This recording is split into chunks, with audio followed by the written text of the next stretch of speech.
Everybody.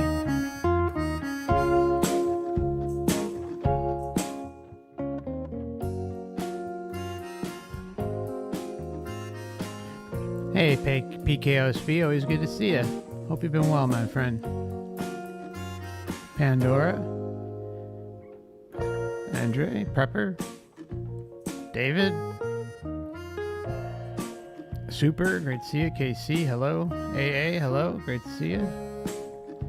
Queen of Swords, always good to see you too, my friend. Hope all is well. Jane, Cam, hey brother, always good to see you. Terry, Young, and everyone else out there. Neil, Triple 80, and to KMF on Rumble, and everyone else listening on Rumble and Odysee. Hello, hello. Hope all is well out there.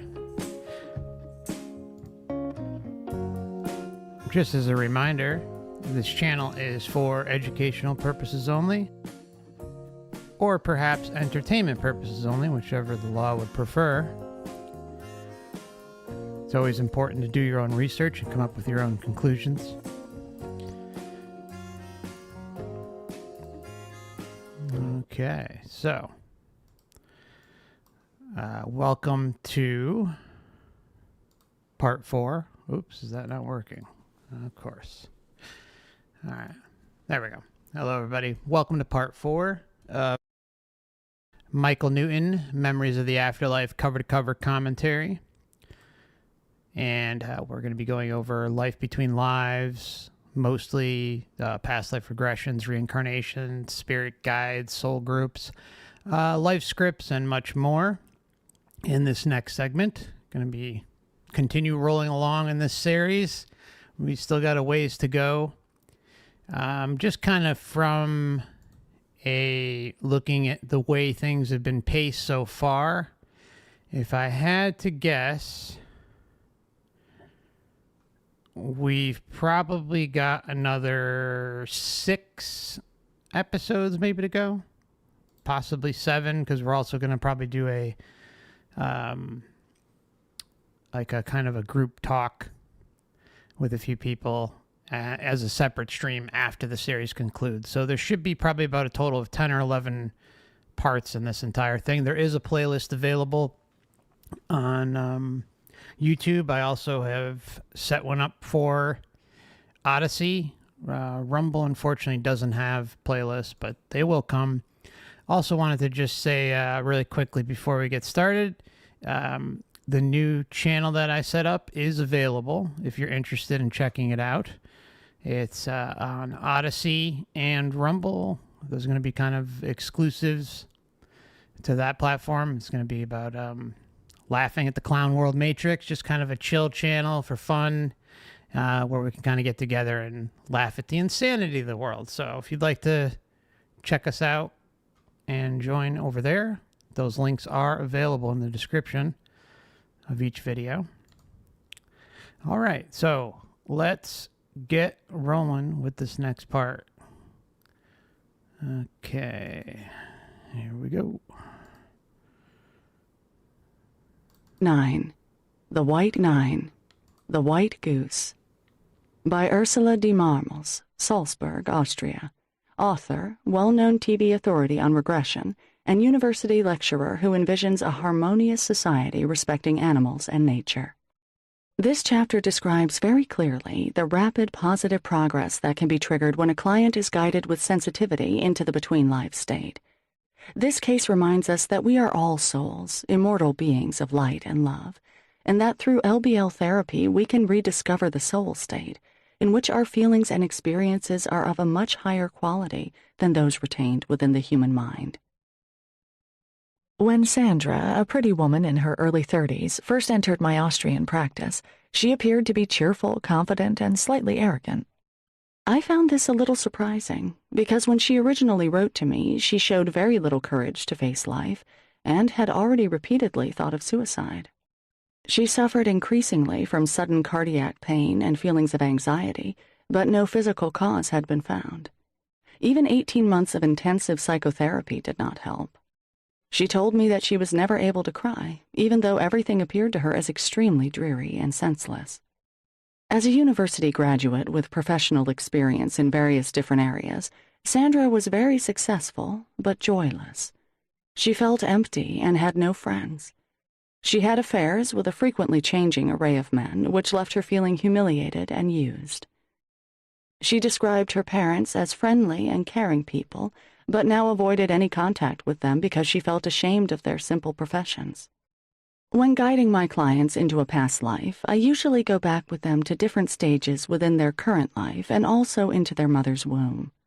But Sandra asked me to strictly avoid that.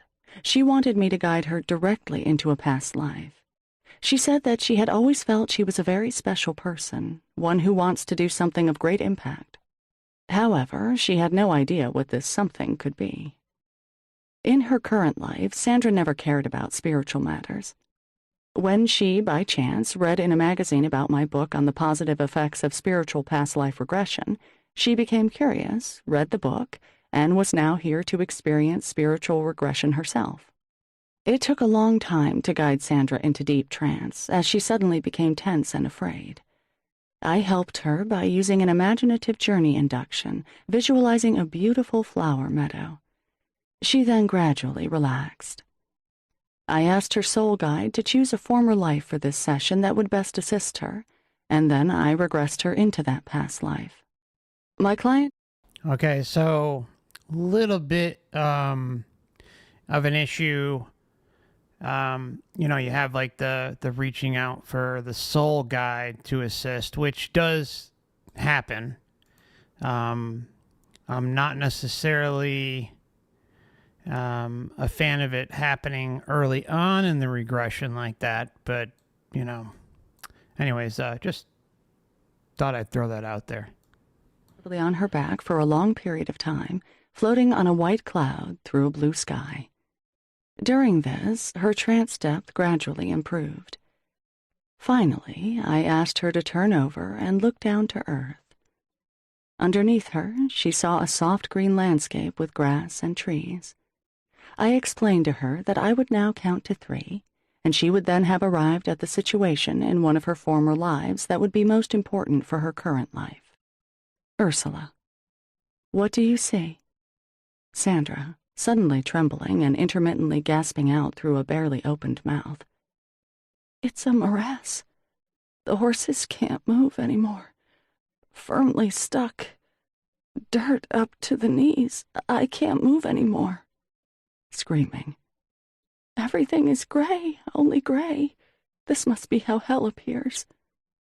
Whimpering. I must continue, must continue. Ursula. Turn yourself. What is going on? Sandra, heavily breathing.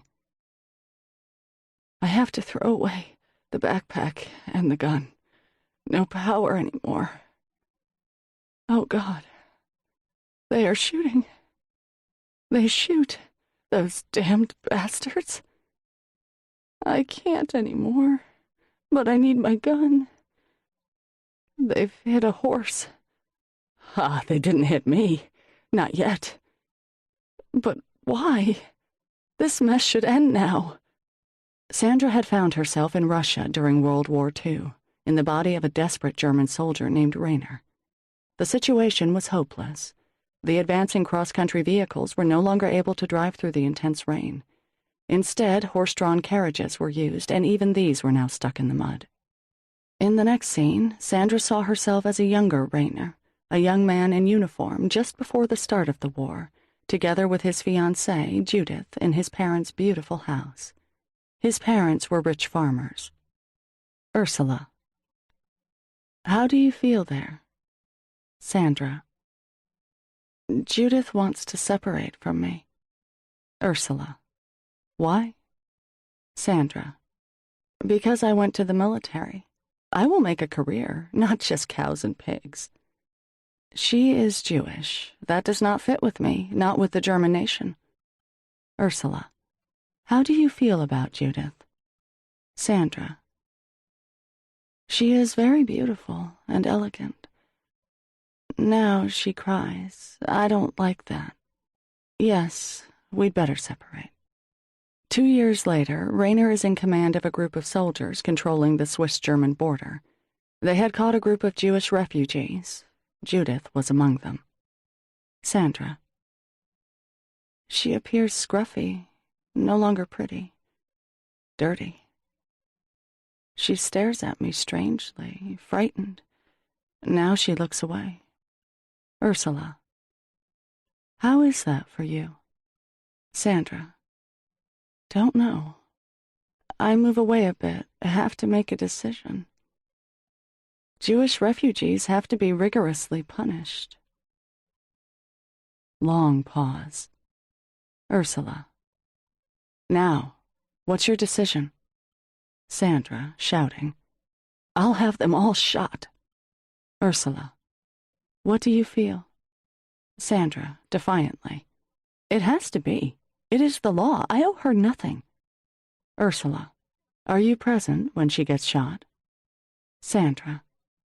Yes, they all stand in one row with their backs to us, in front of a ditch, their hands behind their heads.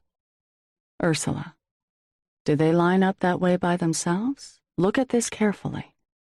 Sandra. No, my soldiers had to bully them. Some cry, beg for mercy.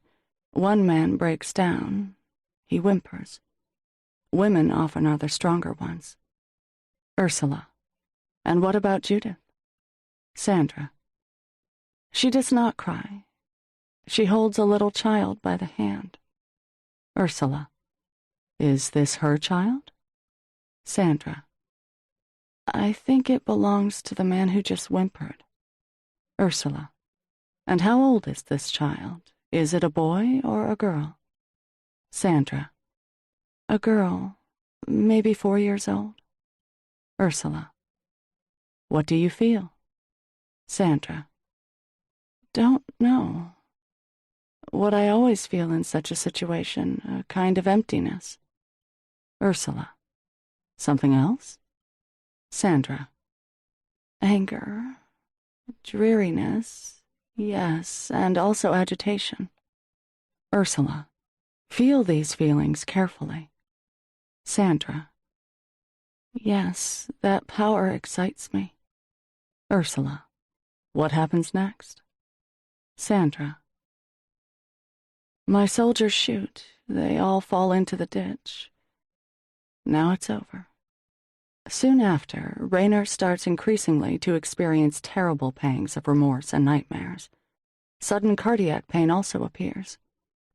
Okay, so, I mean, these types of things, I mean, it just goes to the horrors, you know, of what this realm is, right? I mean, how someone can essentially, look, you can't excuse away atrocities, period. But like we discussed in the last video, you have environmental conditions. You have all sorts of things that you grow up around, and because you are essentially a sponge for information and in a different brainwave state from birth to about age 6 or 7, that often dictates how you will act and be for the most of the rest of your life, unless, of course, you kind of wake up and see through the illusion. But even then, it's often difficult to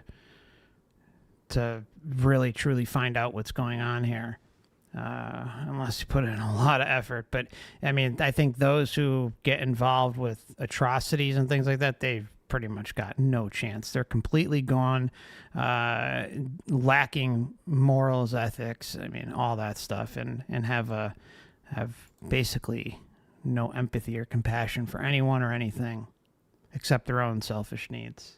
He hopes to die, but instead he was captured. At least in that incarnation. Now, of course, all that can change, and you can have the complete reverse life script next time, or become a victim as a result of the perceived karma that the Matrix dishes out for what you did in the previous lifetime. And also appears. He volunteers to fight at the front. He hopes to die, but instead he was captured by the Russians. Sandra. I am in front of the barracks.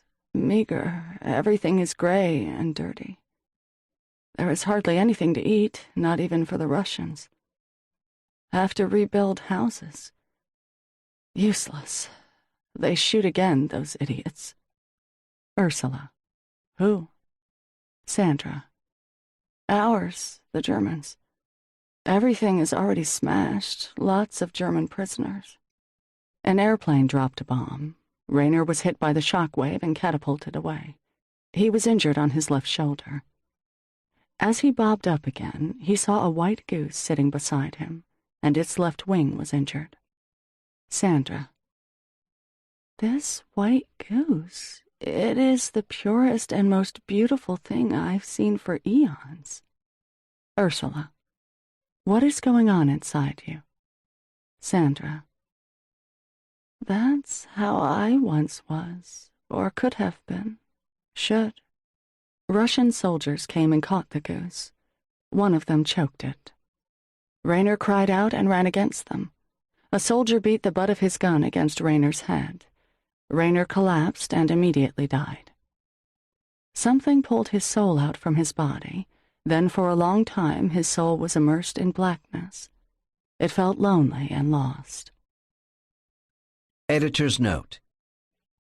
Readers of past life cases often comment about the disproportionate number of people in our time whose most immediate past life incarnation was in World War II. This is no accident. There are two primary reasons at work here. The Second World War was the deadliest military conflict in human history.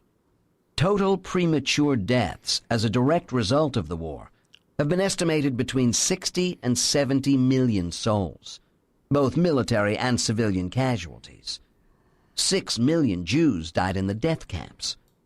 If a person's life is cut short prematurely, their soul often returns to the next incarnation within a short period, say between 5 and 10 years, to complete a normal lifespan and attend to the things they didn't achieve earlier. Many souls from World War II fall into this category. The second factor is the soul's need to balance the karmic forces that lead to a violent, untimely death in the war, such as in the case of Raynor, Sandra, particularly with Rayner's treatment of Jewish refugees. Ursula.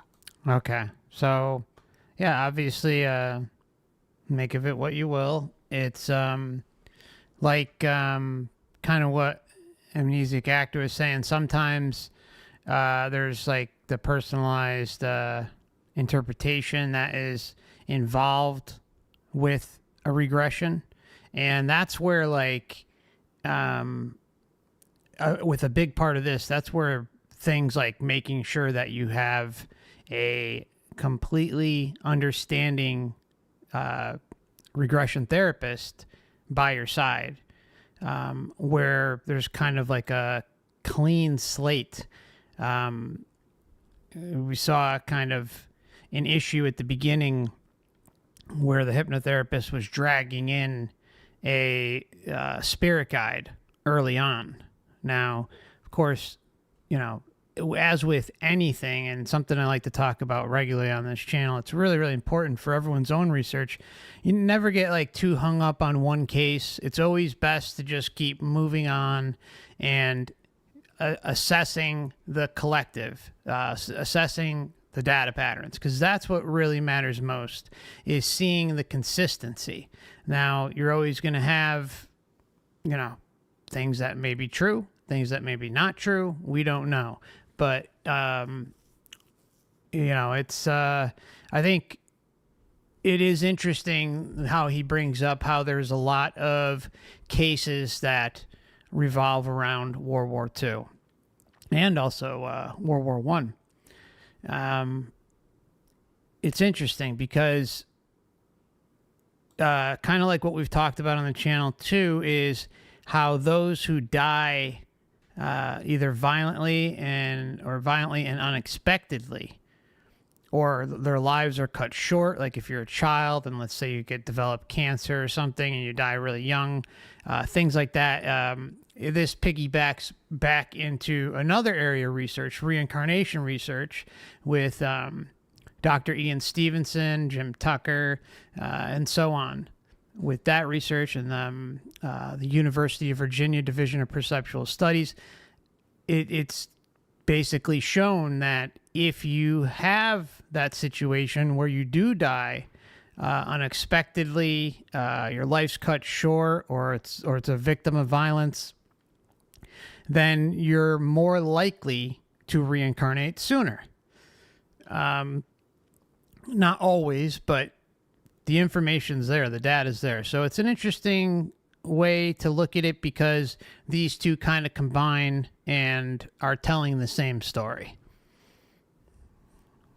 At least both researches, regardless of the account, right? Regardless of the actual experiencer account.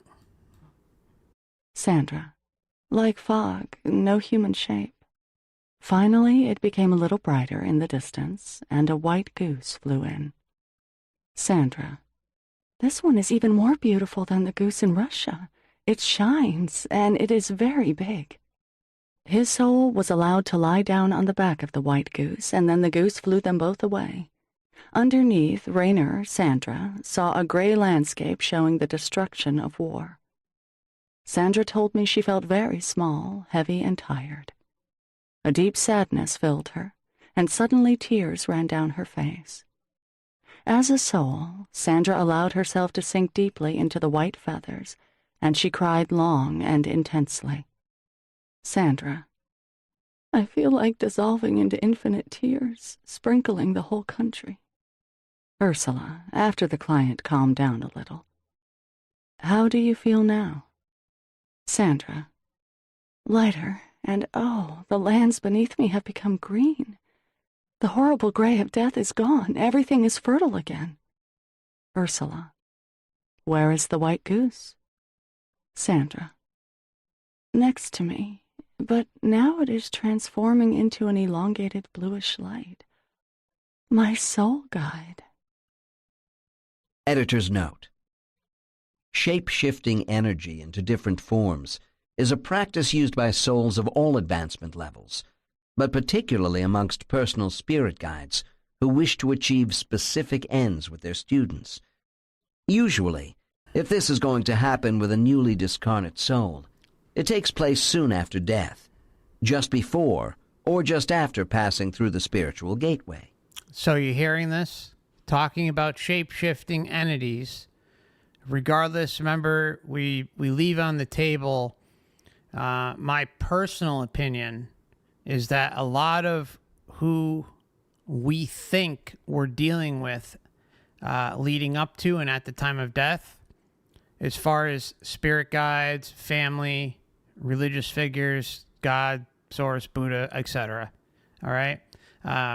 Jesus, on and on, Muhammad, all this stuff. I am firmly convinced, at least, that of course, you have to leave the door open a little bit, but I'm firmly convinced that we're not dealing with who we think we're dealing with, and neither is anybody else who's having these experiences. There are cases, for instance, where we've seen all different types of versions of Jesus. We've seen, 20-foot Jesus, 15-foot Jesus, 200-foot Jesus.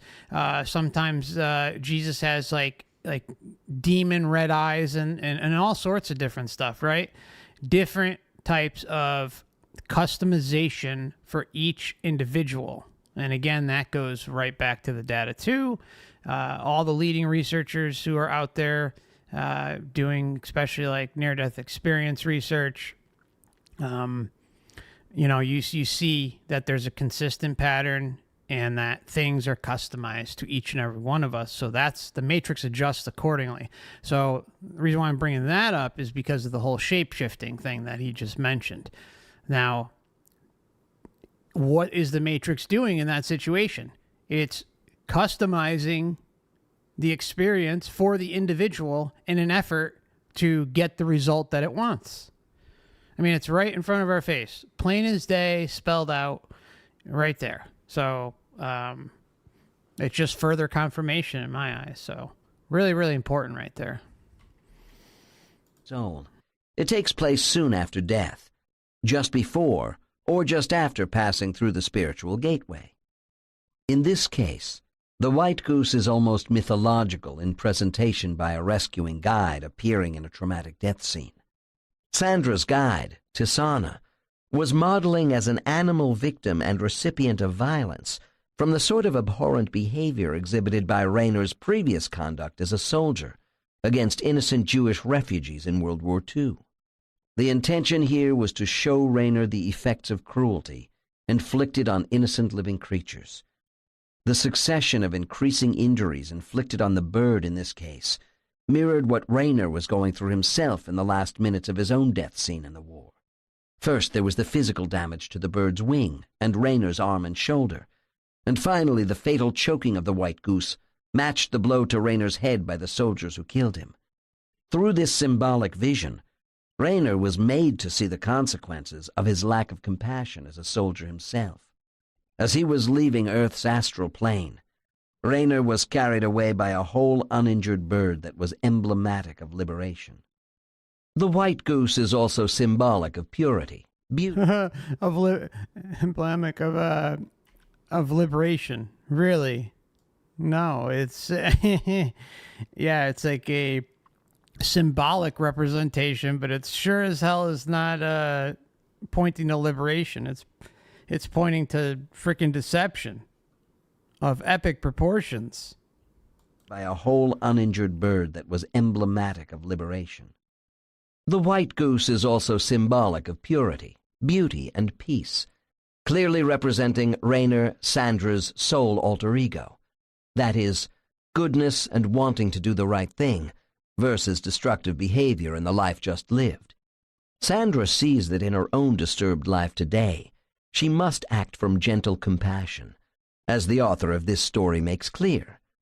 When her guide, Tisana, assumes the form of a white goose to fly Sandra into the sky, this visual lesson represents a melding of past and present timelines to represent bliss and the freedom to face life and to foster courage. It would appear that unlike Rayner near the end of his life, Sandra's past life, Sandra has found happiness through her acceptance of love by the spiritual forces watching over her. Well. She's She's become acceptance through love. What else is new? I mean, it's always the same song and dance. You know, it's all about love, growth, spiritual evolution, whatever the case may be, and then boom, back here, related to this place, or at least to the Matrix in general. Maybe not Earth every single time, but it's the same thing, and it flies in the face of logic. It just doesn't line up. What we're being presented with here, what we experience here, what we see going on here, all you have to, even if you're living under a rock, you can see the atrocities that occur here. And then to just have it, the Afterlife putting this advertisement out there through the Matrix marketing department, like, oh, well, you know, everything's, you know, it's all about love, you know, about your growth, you know, your soul group and your loved ones and this and that. And then, oh, well, time to go back. You didn't do so well. You still have some things to work on. So next life, memory wipe, rinse, repeat. Memory wipe, rinse, repeat. Shame, fear, guilt, shame, matrix, rinse, repeat. I mean, it's just the same thing. It doesn't add up. And that's what this channel is all about. It's all about pointing out the inconsistencies and the patterns in relation to how these two worlds or multiple realms linked to this place don't make sense in any way, shape, or form. By the spiritual forces watching over her. In retrospect, with the help of her soul guide, it became clear for the client what she had to learn from her former life that would help her as Sandra today. Sandra, I wanted to be someone special in my life today, but I had forgotten the most important thing, my heart, to act from compassion. Ursula, how is compassion involved in your current life? Today, I am very different from what I initially wanted to be. I am treated rather badly, and I am alone. Ursula, what is your soul guide's opinion on that? Sandra, he shakes his head. He shows scenes of my current life to me. My parents, I feel ashamed because I don't spend time with them. Now he shows me a woman. I know her from work. She's sappy. I seem to have something to criticize in everyone and everything. I should let that go and instead be friendly, modest, and caring. But I'm so tired. The soul guide then brought the client's soul to a place of rest and cleansing in the spirit world.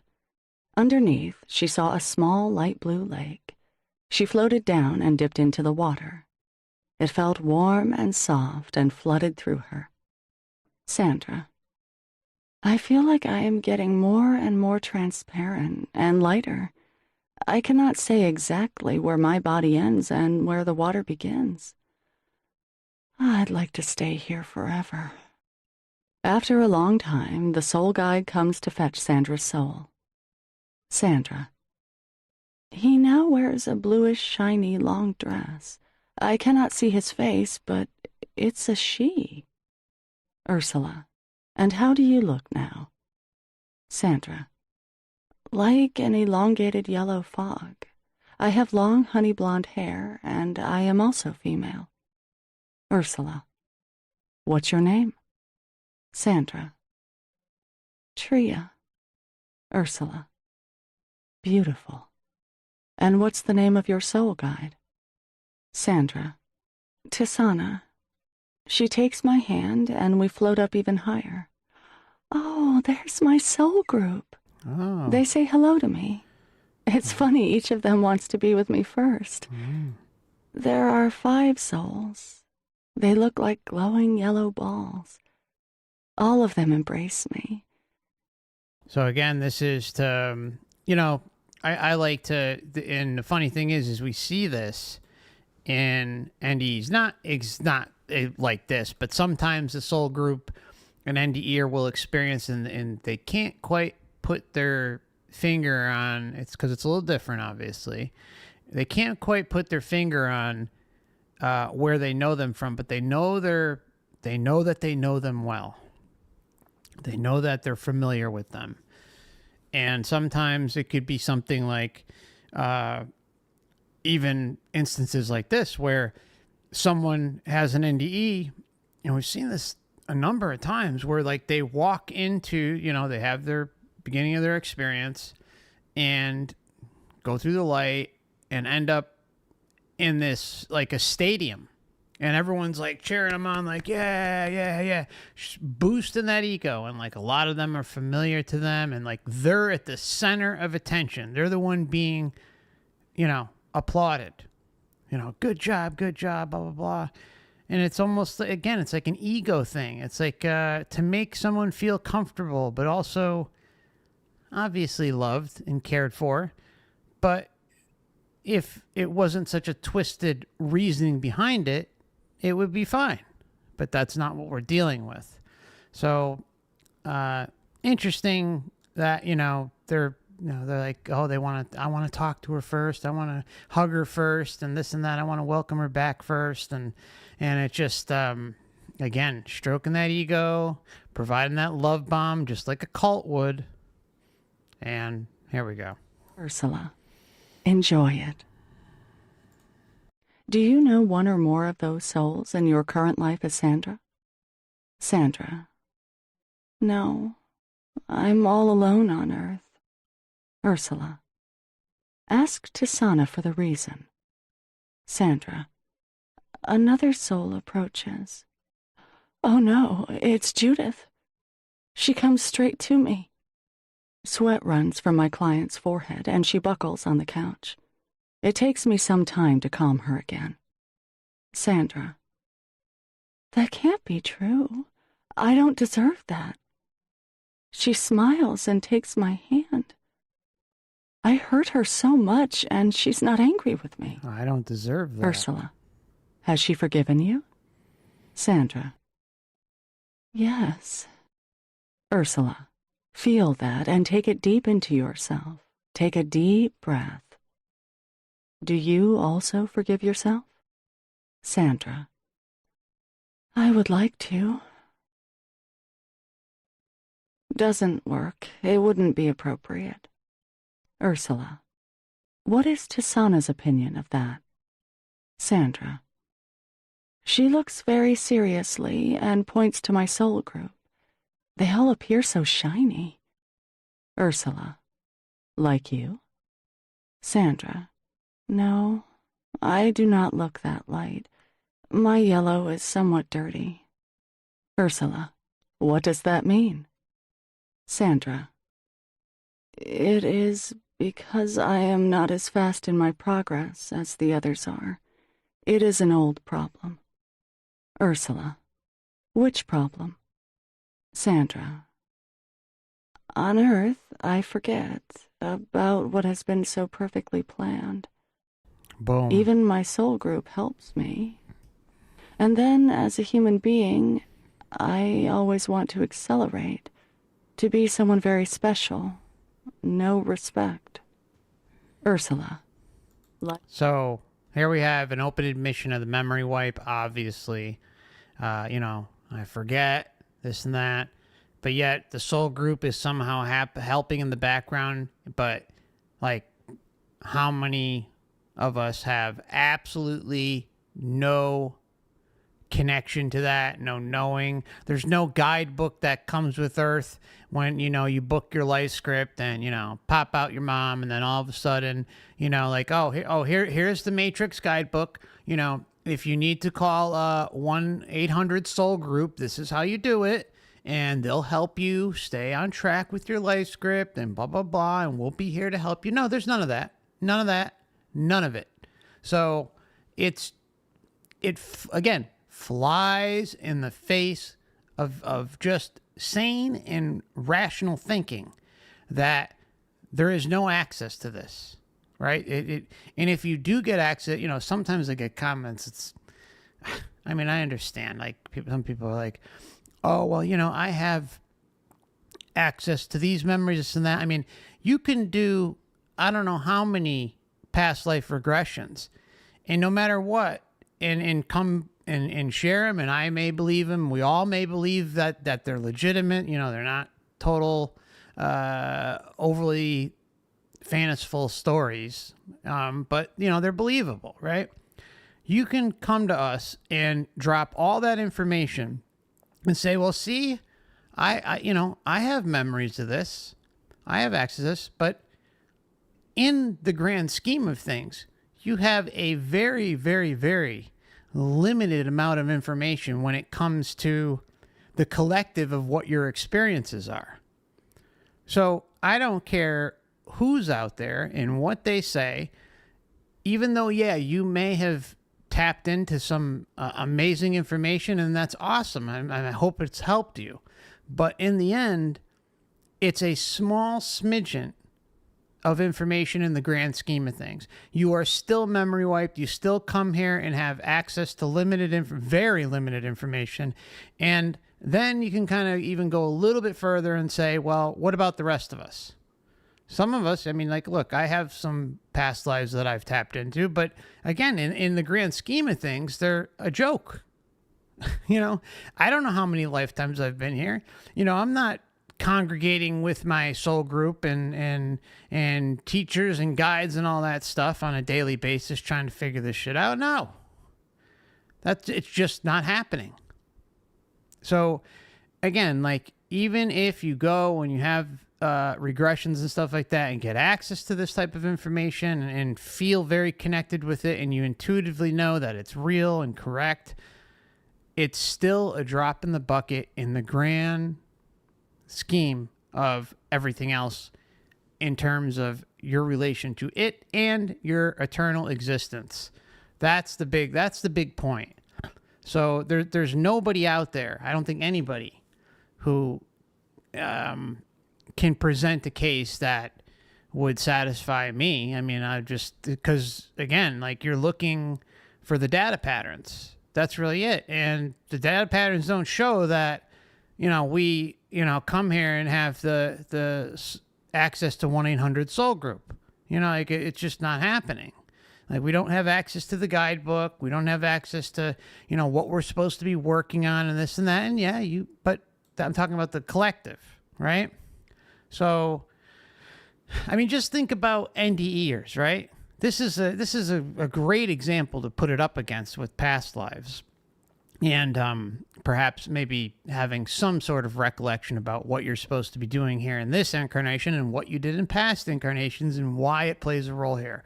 With NDEs, how many times do they say that they you know, they're told that, you know, you have to go back, you know, your time's not finished yet, you have things to finish, you have things to work on.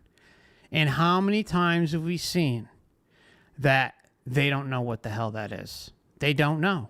A lot of times they're guessing. I can't tell you how many times I've heard NDEers say, well, I just hope that I'm doing the right thing. I think that I'm on the right path. I think that I'm doing what I'm supposed to be doing, but I don't know. It's consistent, very consistent.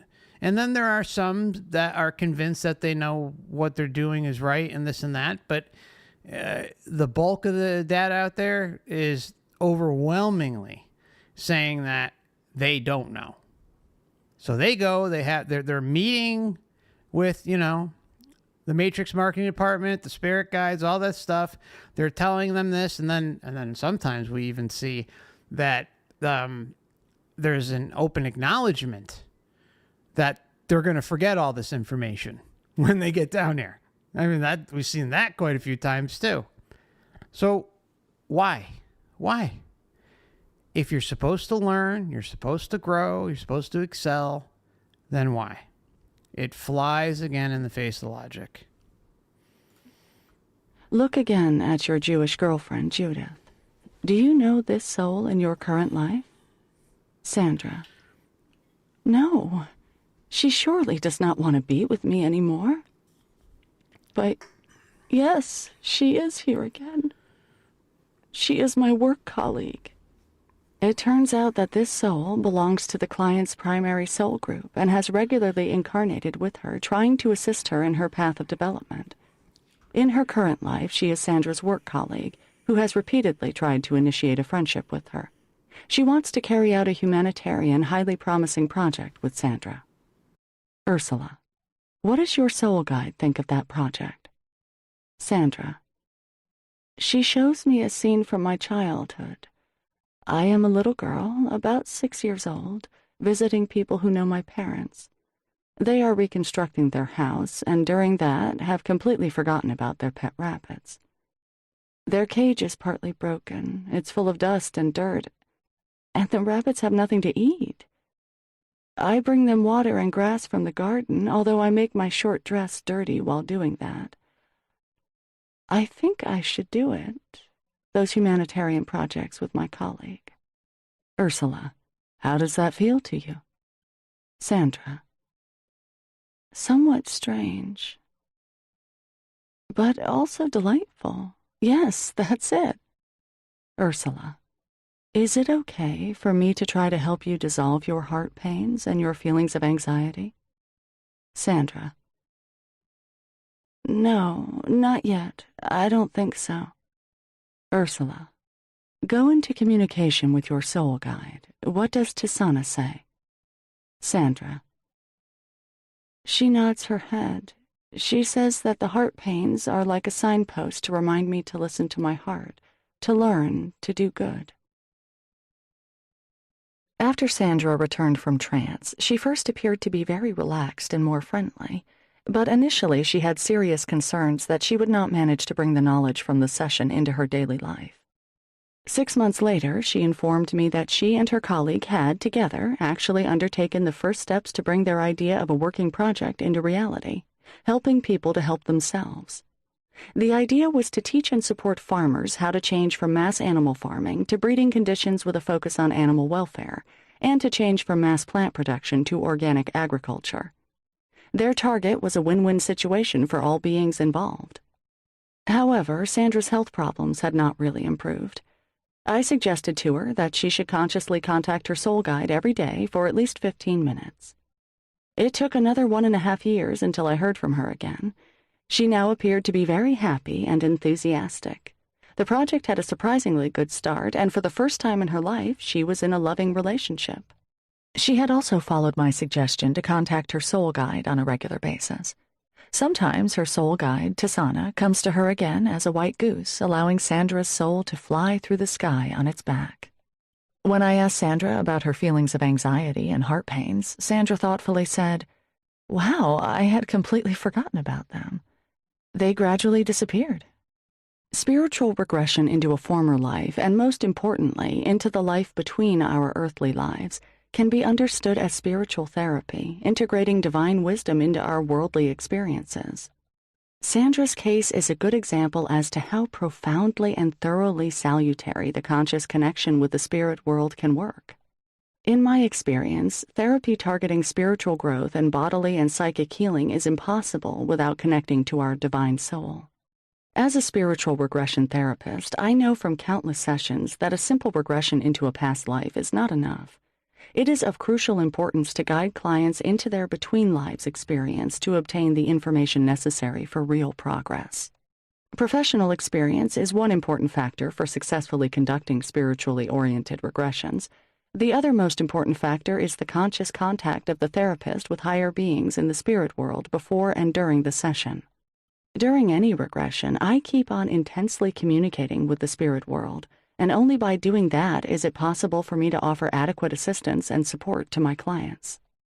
We are guests in this world, and we must remember that we are souls creating experiences in a human body and aiming to bring soul consciousness into a material form. As soon as we start, with trust, to commit to a higher divine guidance, we can obtain all the help that is necessary for spiritual growth. In our minds, we know a lot. However, the quality of our existence is enhanced by connecting directly with our soul mind and learning that we are immortal beings of light and love. Experiencing the rapid, positive progress triggered by spiritual between-life regression, I always feel thankfulness and grace, and I am deeply touched. During each spiritual regression session, I accompany the client, and during that process, I also grow an awareness of our oneness. The deeper truth is that there is no separation. Everything, human beings, animals, nature, Earth, and the whole universe, all material and non-material forms and the spirit world are part of all that is, the eternal divine source.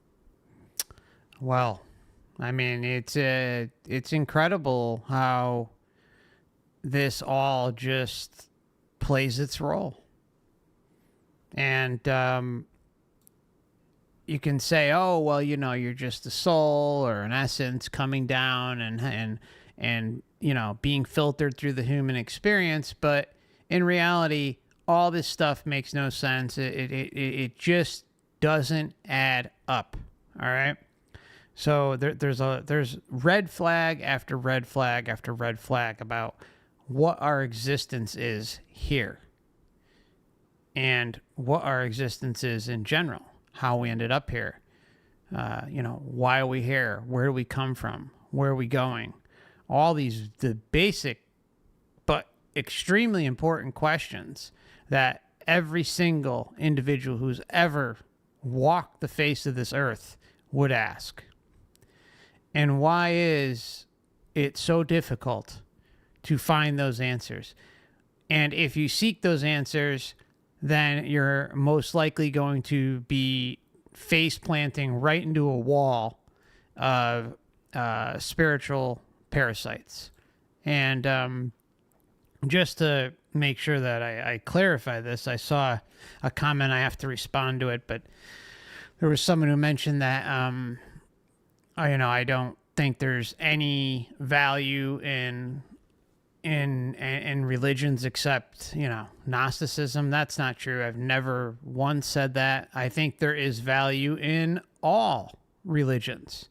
Some religions have, or philosophies, have more value than others. And some are completely ridiculous, right? But they still may have value. I think every single one has something that you can take and learn and grow from. The key thing is not to get stuck there. Not to allow yourself to just accept the easy answer that's been fed to you by the Matrix, but instead take a collective of the information over time by analyzing all religions that you can, and then moving forward from that point forth, and never just kind of settling on anything. Because that's exactly what this system wants from us. It wants us to settle and just believe. So I want to give a big thank you to Liv Foods for the super chat earlier. Liv says, "Hi, Mark. Thanks for all the info you share." Thanks, Liv. I appreciate you. And AA also with the kind super chat says, "Great series. Thanks, Mark." Thank you. Thank you, both of you. I appreciate you both.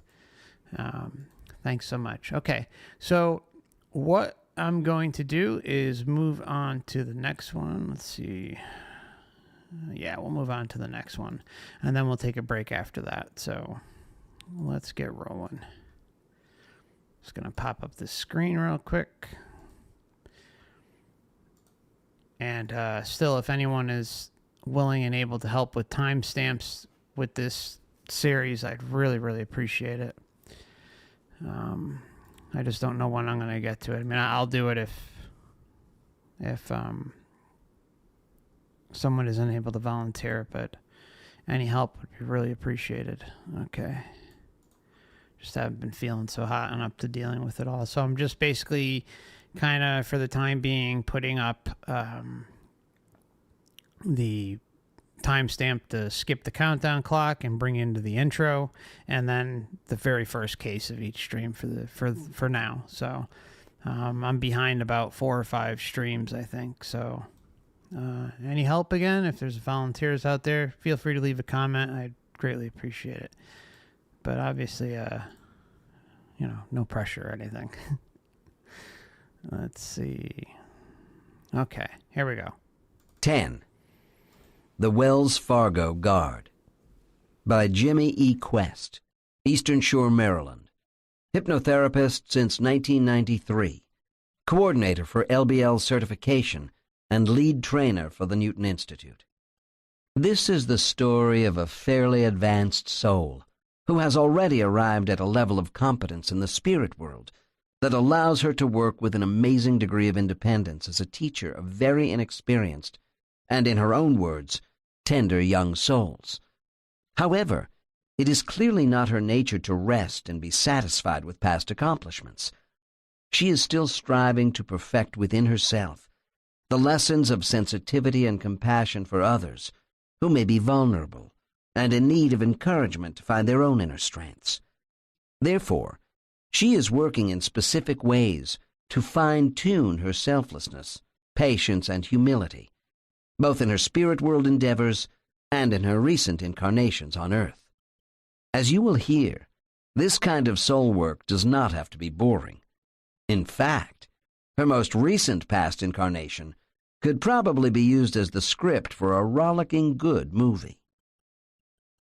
The following LBL session was conducted a few years ago. The female client, Anna, was 44 years old at the time. When we met, it was obvious that Anna was unhappy with her life, but the information on her intake form could not begin to convey the full extent of her misery. After about an hour of conversation with her, I was certainly more aware of the depth of her physical and emotional issues. However, neither of us would be able to appreciate the profound degree to which her life was about to change until the session was over. In fact, the positive changes would continue to accumulate for weeks and months afterward. Anna's problems were not extremely unusual, but there were just so many of them. All of her life, she had felt that too many people were trying to take advantage of her. Referring to herself as everyone's doormat, she now seemed to be running out of energy, both physically and mentally. She feared and distrusted nearly everyone. She was losing weight and had dropped from 140 to 116 pounds within a single year, and found herself powerless to gain any of it back. She had been diagnosed with poor adrenal function, had developed an insatiable craving for sugary foods, and had become lactose intolerant. She told me she felt she had lost about 90% of her former personality, and that unless something changed soon, I feel done with my life. As if this wasn't enough, Anna was also having what she called too many spiritual experiences. She was having consistent dreams about a masculine figure trying to reach her, and she would wake up feeling a large presence in her house that seemed to be trying to get her attention. These spiritual experiences did not frighten her so much as they caused her to wonder who this being was and what his purpose was. These mystical experiences eventually led Anna to look for answers in Dr. Michael Newton's books, which subsequently led her to me. Before I do an LBL session with a new client, I usually prefer to have a session or two with them working at a more basic therapeutic level. My process was somewhat foreshortened with Anna, in part because she was traveling a significant distance to see me, and in part because my telephone conference with her gave me confidence that she already possessed a natural openness to transcendent spiritual experiences. I was also reassured by the information that her doctors had found her to be mentally stable, and she was not under the influence of any prescription medications of the type that can sometimes interfere with a person's ability to enter the hypnotic state. Therefore, it was no surprise to me that Anna entered hypnosis very easily and very deeply, by using one of her favorite places in nature as a comforting mental image. Once I was satisfied that she had reached a sufficient depth, I suggested she allow herself to be guided back to one of her more recent past lives. Anna began to tell me that her feet were hurting. Then, before I could figure out what that meant, she said, "I took these boots from a dead man, and they're too damned tight." Since Anna was not wearing boots, I realized she was vividly experiencing a different reality. So I began to ask questions. Jimmy, hiding my amusement, "That's a shame about your boots. Can you tell me more about yourself? How are you dressed? What do you look like?" Anna, "Well, I'm wearing a puffy white long-sleeve shirt and leather pants that button up on the sides. I have a gray hat that's round on top with a narrow lip. I'm short, fat, and scruffy. Don't shave very often, maybe once every 4 months or so. And my hair is turning gray in places." Jimmy, "Okay, I'm starting to get the picture. Obviously you're a man. Tell me more. Anna, that's right. And nobody messes with me. I don't cross anyone, but you better not cross me. I don't put up with nothing. Jimmy, I understand. So what do folks call you? What's your name? Anna, my name is Ren. Some call me Rennie. My partner's name is Max. He's new. Let me tell you, I lost more partners because they just wouldn't listen to me. Shout out to They Ren Star, hesitated. if you're listening. And hesitating will get you killed. And that's what they did. I soon learned that Ren was in his 40s and worked for the Wells Fargo Company as a stagecoach guard in the southwestern United States during the Wild West era. Well, the Wells Fargo wagon is rolling down the street. Protecting the lives of the coach Something like passengers and the contents of the strongbox that he and his driver Max transported through some very lawless regions between the 6 to 8 towns they served. Ren wouldn't touch whiskey, even when he was off duty, because he always wanted to stay alert. He rarely was able to relax. Even after delivering the heavy, iron-bound strongbox to its destination, usually a bank, he told me, I don't feel safe. People are watching us, and they don't know there isn't something else valuable in the coach. We got to get out of here. Ren and Max felt most vulnerable when they were leaving a town, so they tended to clear out suddenly without notice at high speed, and preferably with 6 fresh horses. Adding to their paranoia, there seems to have been a pox epidemic at that time, so if they didn't have passengers or valuables, they would always prefer to spend the night someplace off the trail, sleeping on the ground in a defensible location. Ren always had a sawed-off double-barrel muzzle loader across his lap, and 4 more loaded guns behind his legs under the seat of the coach. He repeatedly told me, I'm small and I'm getting old, but I don't put up with nothing. His guns were always well-oiled, polished, and loaded. Ren had a female horse named Buttercup. He said he always preferred a smaller horse because he was so short himself and it was easier to climb up. He told me Buttercup was the love of his life. He never had to tie her up because she always stayed close, even at night, and came whenever he called her. Ren said, Buttercup is the only female who will come near me. I mean, just look at me. I'm ugly, uneducated, and I smell. I'm a mess, but not to Buttercup.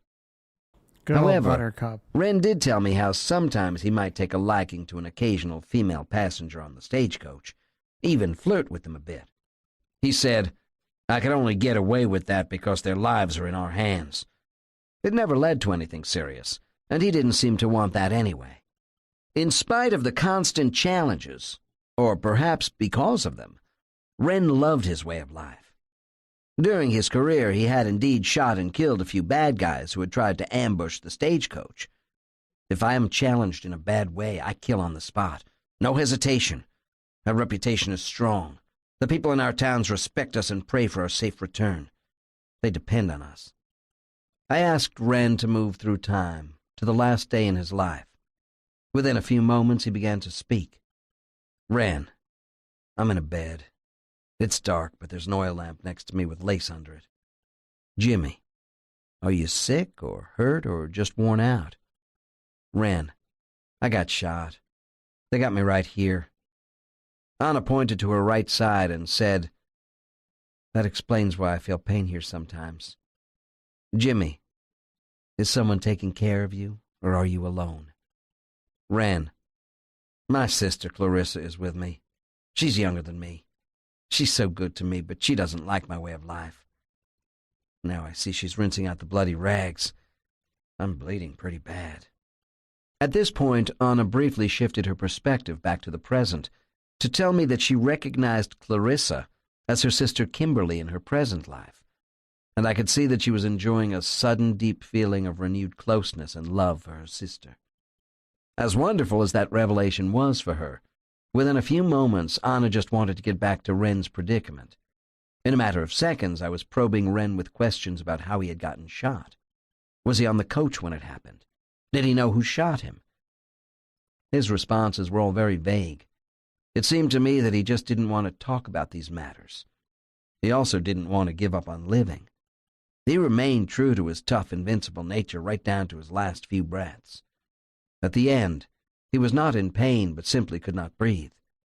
Finally, in his words, there was nothing I could do but let go.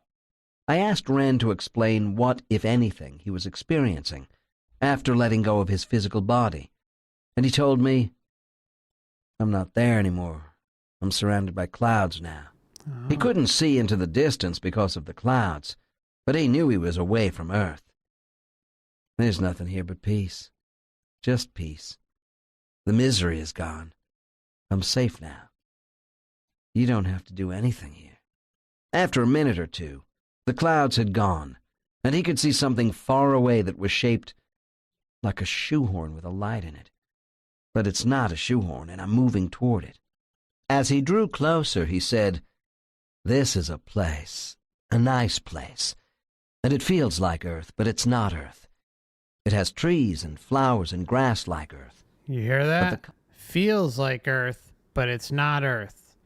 I mean, that's something we talk about regularly. It's the continuity of familiarity. It's supposed to make you feel good, make you not freak out, be familiar with your surroundings, because it's something that you are, again, familiar with here on Earth. And so what does the Matrix Afterlife provide? The same setting. How convenient. I mean, it's, again, right in front of our faces, how the system thrives, how it's able to deceive on such a grand scale. They think of everything. It's familiar for a reason. And that's just so it's easier to suck us in. Because this is like, this whole system is like one big processing plant, like a big conveyor belt. You know, people are born, you know, our true essence beings are born, true essence beings die and leave the meat suit. And it's just like, it keeps going and going and going and going. So what would you want? You would want a system that is efficient, that has thought of almost everything, so that things are familiar between both worlds. And then, of course, you have the love and the connections and everything related to all that. And then it's like, boom, you're easy to get sucked back in. I've been here before. Oh, you bet This you've been here place before. is just for me. I don't have to worry I've about been anything here before. I can rest here. This is my place, where I rejuvenate. I can feel it happening. I am being filled. Everything in me is being healed. I don't need anything else. Ren became silent, so I asked whether or not he could tell me, in terms of Earth time, how long he usually remains in this place of solitude and rejuvenation. His answer was, somewhere between about 100 and 200 years. After many LBL wonderful. sessions, I have come to understand that the client at this point is operating in nonlinear time. Therefore, one cannot directly compare linear Earth time to what they are experiencing. This allowed me to use a very interesting and handy technique. I simply told Ren, let's honor this 100 to 200 years by remaining in silence for 2 full minutes of Earth time, during which you can experience the passage of as much time as you need in this place of solitude in order to fully rejuvenate your energy. After 2 minutes of silence, I softly asked Ren if he felt he was finished and ready to move on from this place. He told me he was done, that he could feel a difference. It was a feeling of wholeness. I could tell that Ren was now quite changed. Based upon my past experiences with LBL regressions, I understood that Ren was now becoming better oriented to this larger reality, regaining his awareness of himself as an immortal soul. Editor's note. We see many case examples in this book of time not being linear or absolute in the spirit world. In this case illustration, 100 years on Earth may seem as though only 100 minutes have passed for a soul in the afterlife. Deliberate time distortions by experienced LBL facilitators, as in this case, can be an effective therapeutic tool in many spiritual settings for slowing down, freezing, or speeding up timeline action during an LBL session. I learned that this soul's immortal name is Kara.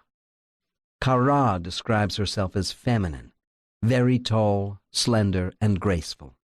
Editor's note: while all souls are pure forms of light energy, they can assume any shape that pleases them in the afterlife. This is about as different from Ren as anyone could imagine. She currently has retained 85% of her energy, meaning that Anna only took 15% when she incarnated. The combined data from thousands of LBL sessions, conducted by Dr. Newton and others, have indicated that the average quantity of energy brought by souls into their physical incarnations typically is between 40 and 60%. By giving Anna a relatively small amount of energy, Kara has accomplished two important things. First, Kara has retained enough energy to continue doing some special work in the spirit world that she is very passionate about.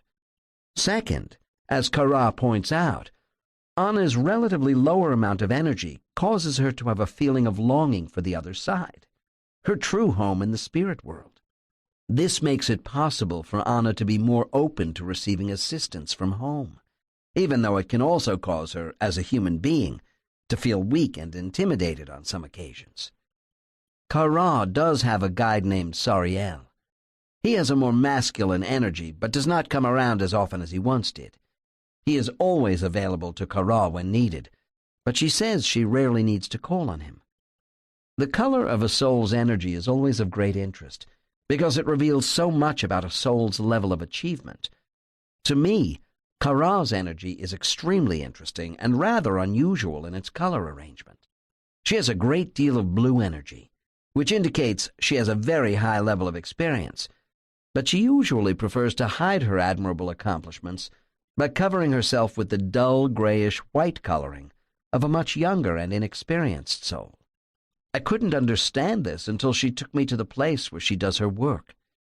It was a crystalline building perched on a crystalline pedestal, where one must carefully adjust oneself before entering.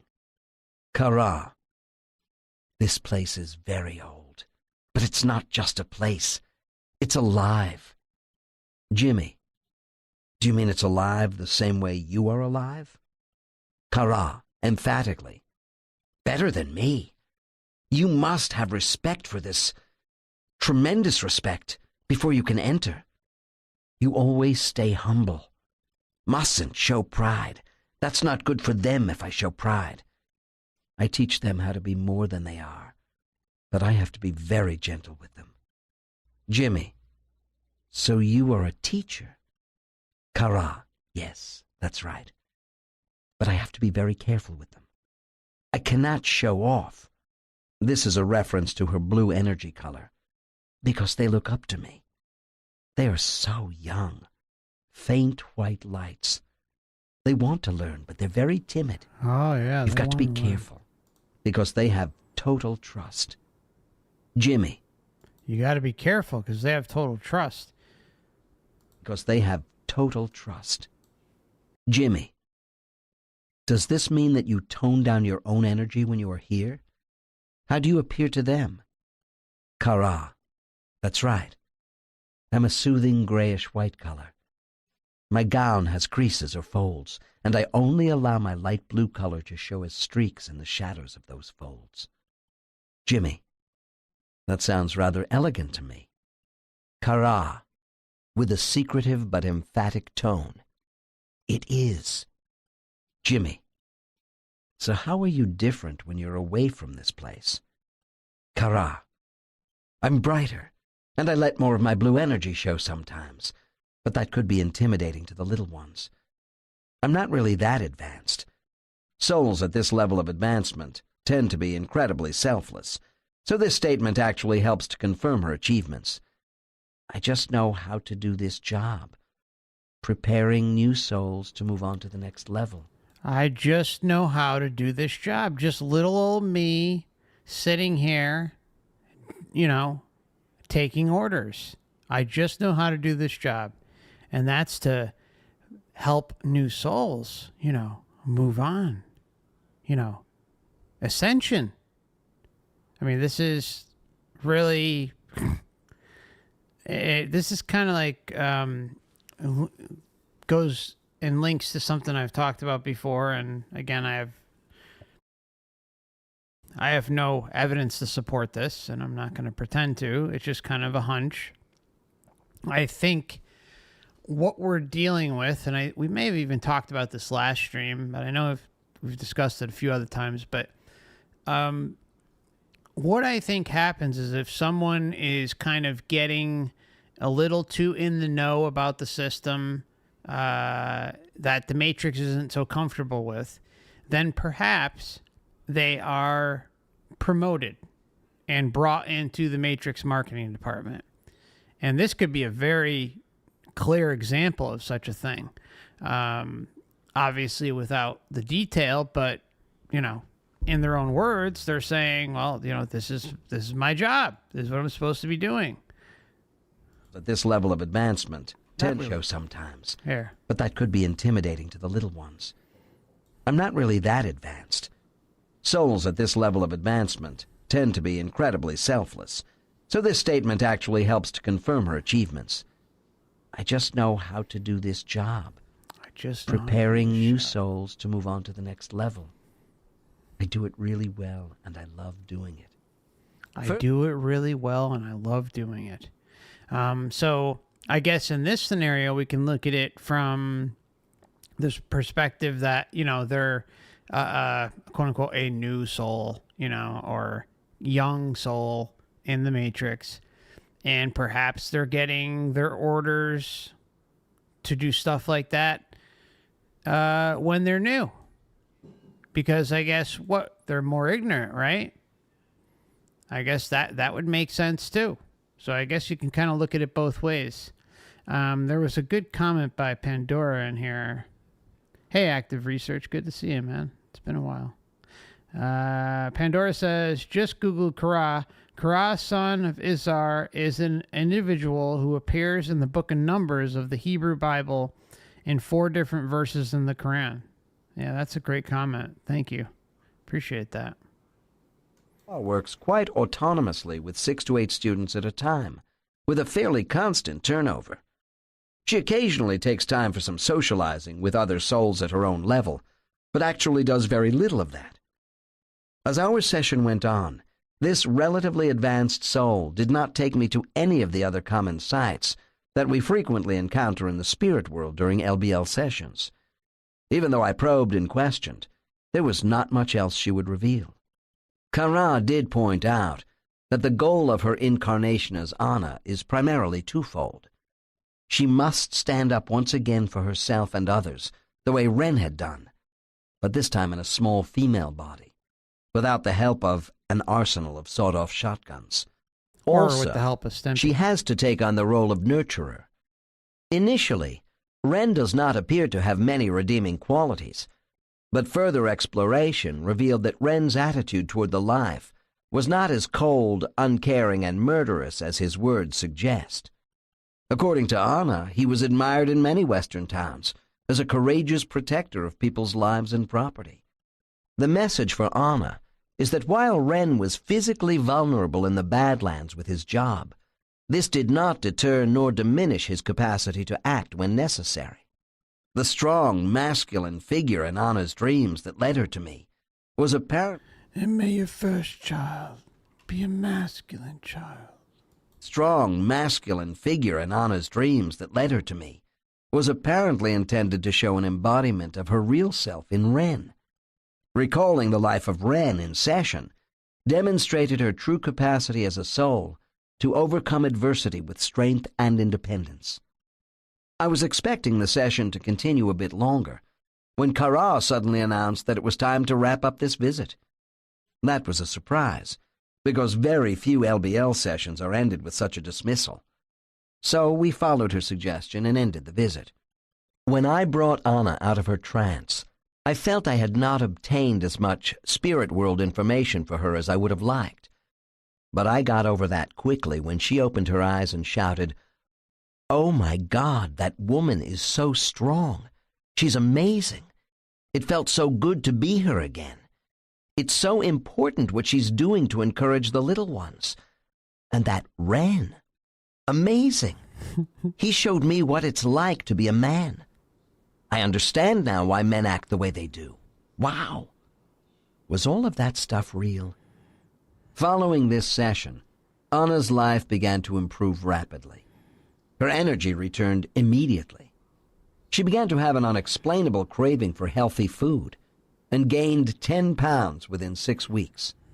She was both pleased and puzzled to find she had lost all desire for sugary foods. And can you imagine Anna's surprise when she discovered she was no longer lactose intolerant? Apparently, Anna's digestive system was the most vulnerable part of her physiology in regard to her long-term self-esteem issues. What we feel emotionally and our state of health are not separate.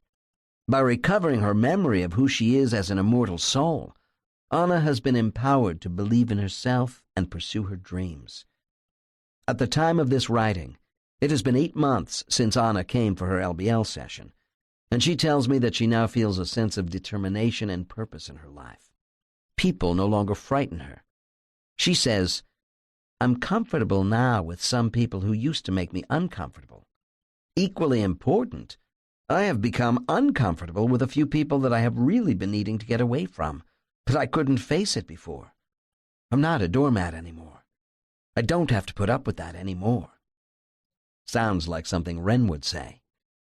Other remarkable changes: Anna no longer fears death and has acquired the ability of perceiving ethereal things that are not available to the usual 5 senses. Anna recently told me that a few months after our session, she was visiting a flea market where there were a number of antique guns for sale. She has no real interest in guns, but she was attracted to one gun because it looked just like the one Ren always carried on his lap. While she was looking at it, a man approached and asked if she had an interest in old guns. She said she was only intrigued with this particular one, and before she could figure out how to explain herself, he said, "That type of gun was used by the old Wells Fargo stagecoach guards." She told me that the price was a little too high for her budget, but that she now regrets her decision not to purchase it. Anna's work continues in her present incarnation, and judging by the very positive mental, emotional, and physical changes that have occurred in her life following this LBL session, she is making gratifying headway toward realizing her soul's goals. Furthermore, now she knows it, Anna's case is an example of a relatively advanced soul who is attempting to perfect selflessness and sensitivity toward others. Kara's approach to her work as a teacher demonstrates how very focused she is on mastering this kind of compassion. Therefore, in her most recent incarnations, by experiencing the fine points of feeling vulnerable herself, she is steadily refining her compassion for others who feel vulnerable. As Anna, she is truly fine-tuning this experience by facing it without most of the protections that were available to Ren. The most immediate result is that Anna has now been energized by this new perspective and has undergone more healing and relief than she ever expected was possible. Editor's note: when examining the stages of development for any soul, progress may go forward or backward during many incarnations, depending on the karmic challenges. Each body occupied by the same soul in different lifetimes has its own brain, central nervous system, emotional temperament, and so forth. Aside from gender differences here, while Anna and Ren may appear to be complete opposites, nonetheless, they do have the same soul. The immortal soul character of Kara is simply coping with a new set of circumstances in different environments. The soul's task is to overcome such obstacles in each life by seeking the best solutions in order to achieve productive lives. The soul grows progressively stronger by this process. This is the secret of incarnation. Yes, the secret. So, before we head into break, I just wanted to give a big thank you to Ginger, Lindley, Joseph, and Adam, Yan, and Dawn for their kind super chats sent through Stripe over the last couple months. Sometimes I forget to mention that on stream because they happen when I'm off stream, but just want to give a big thank you to those, and of course all of the Last Timers Club supporters on Odysee and YouTube. I appreciate you. So what we're going to do is probably take about 5 or 6 minutes, and then we'll be back. Just going to try to get... There we go.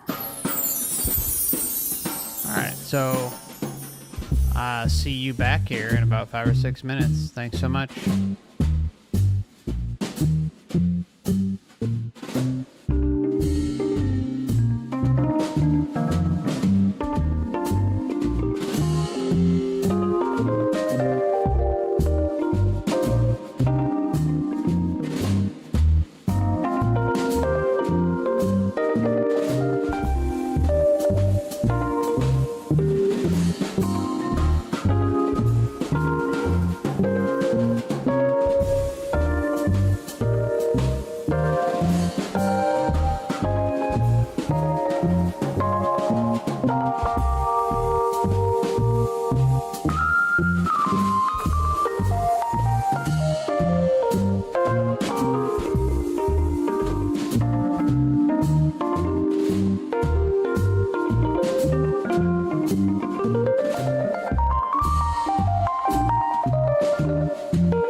more seconds.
Welcome back, everybody.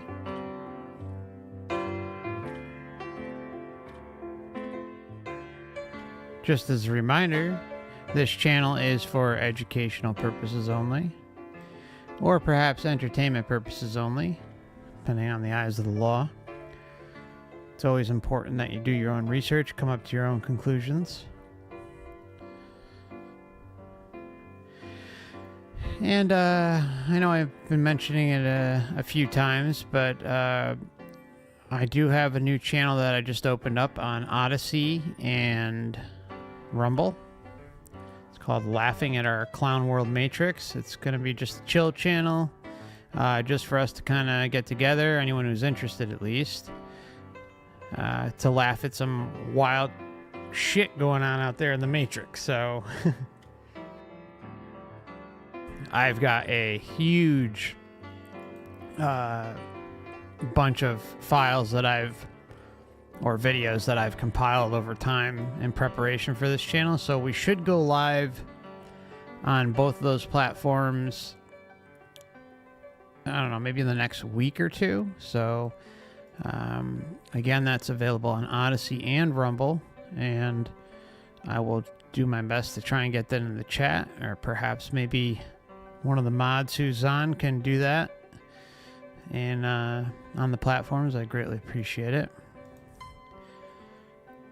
And let's see what else. So yeah, I have an Instagram, a Twitter, Facebook, where I send out reminders of when the channel goes live.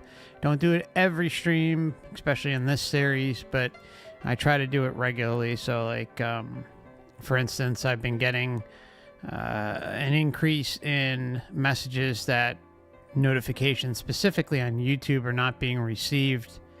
I think Odysee and Rumble, I haven't heard a thing. So as far as I'm aware, everything's okay on those platforms. And of course, it's good to check the community tab regularly and the home section of the channel, or the video section of the channel, and see if there's a scheduled stream. Generally, we do live streams on the weekend.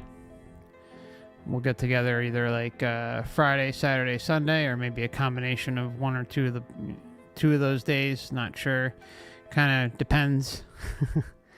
But feel free to keep an eye on the channel if you'd like to stick around for this series and join the live streams.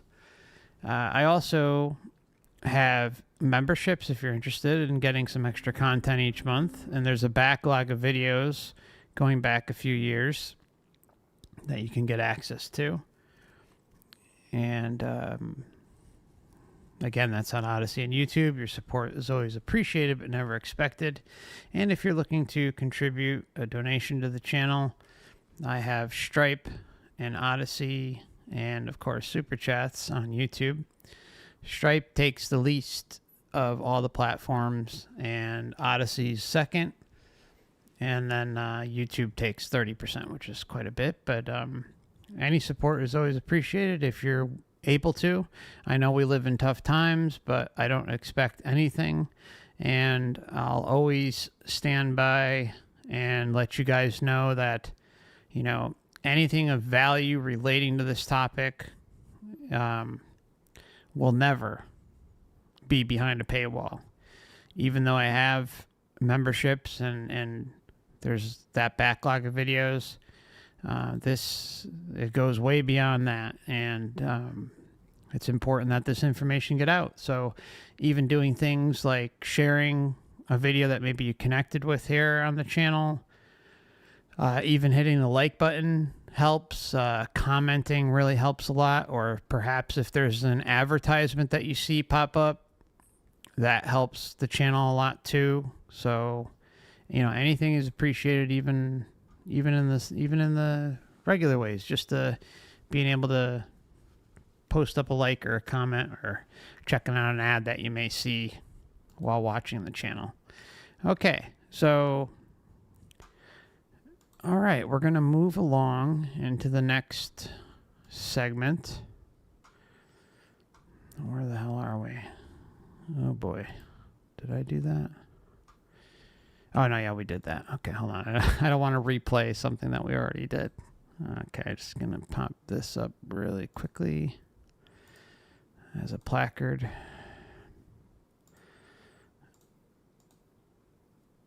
Okay, 11.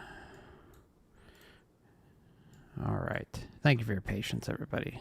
All right, so I'm thinking, yeah, we'll get through at least one more, maybe two. So see how I feel, and we'll just roll along.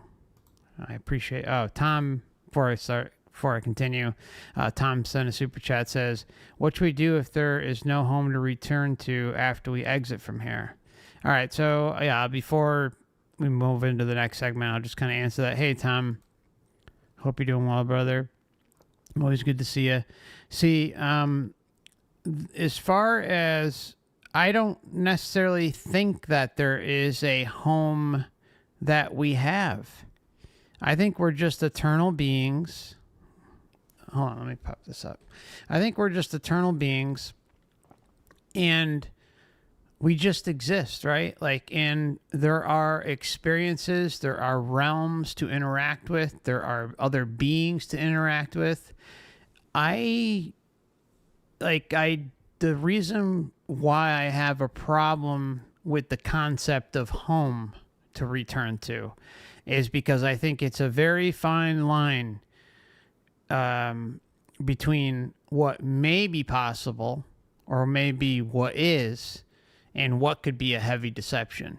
My biggest concern of those who say, like, oh, we need to go home, or like, we need to, you know, there's all sorts of things being discussed on this topic out there. But one is like, oh, well, while you're kind of going through the tunnel, if you end up going through the tunnel, in my opinion, you shouldn't be going through the tunnel, because your intention should be unrelenting, that you're not going to even deal with the tunnel. But say you find yourself in the tunnel and the light is in the distance. There are some narratives out there that say, oh, you should just, you know, stop and turn around and direct your way home. Well, one of my main concerns is like, we see constantly in experiencer cases that the light is interpreted as home. And because of how long we may have been here, for who knows how many lifetimes, I think the concept of something like home, a location, is a bit risky to think about, or at least apply, because we just don't know, right? I think our home is of our own creation.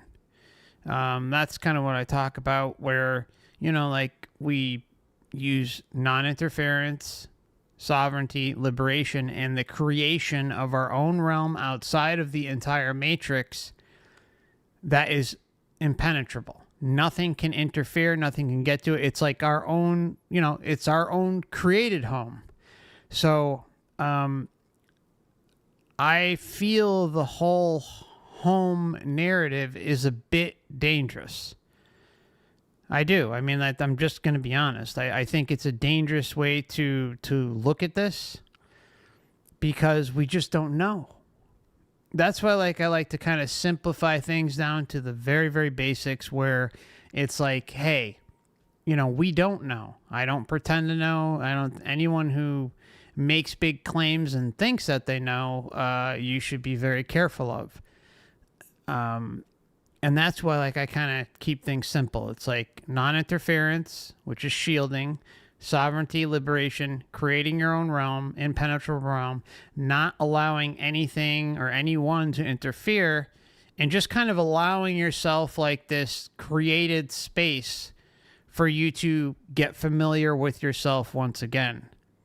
All right. The concept of home is, again, I think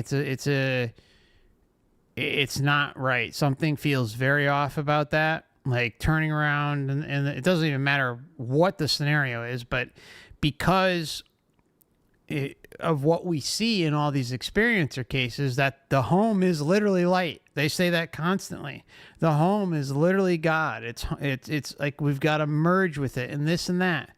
That is concerning. So even thinking that there is a place that we need to go to is just a little off. Something seems off there. Or that, you know, you need to die at a 45-degree angle and go between the grid and this and that, and then ask for permission to leave. And so, I mean, there's all sorts of different theories out there.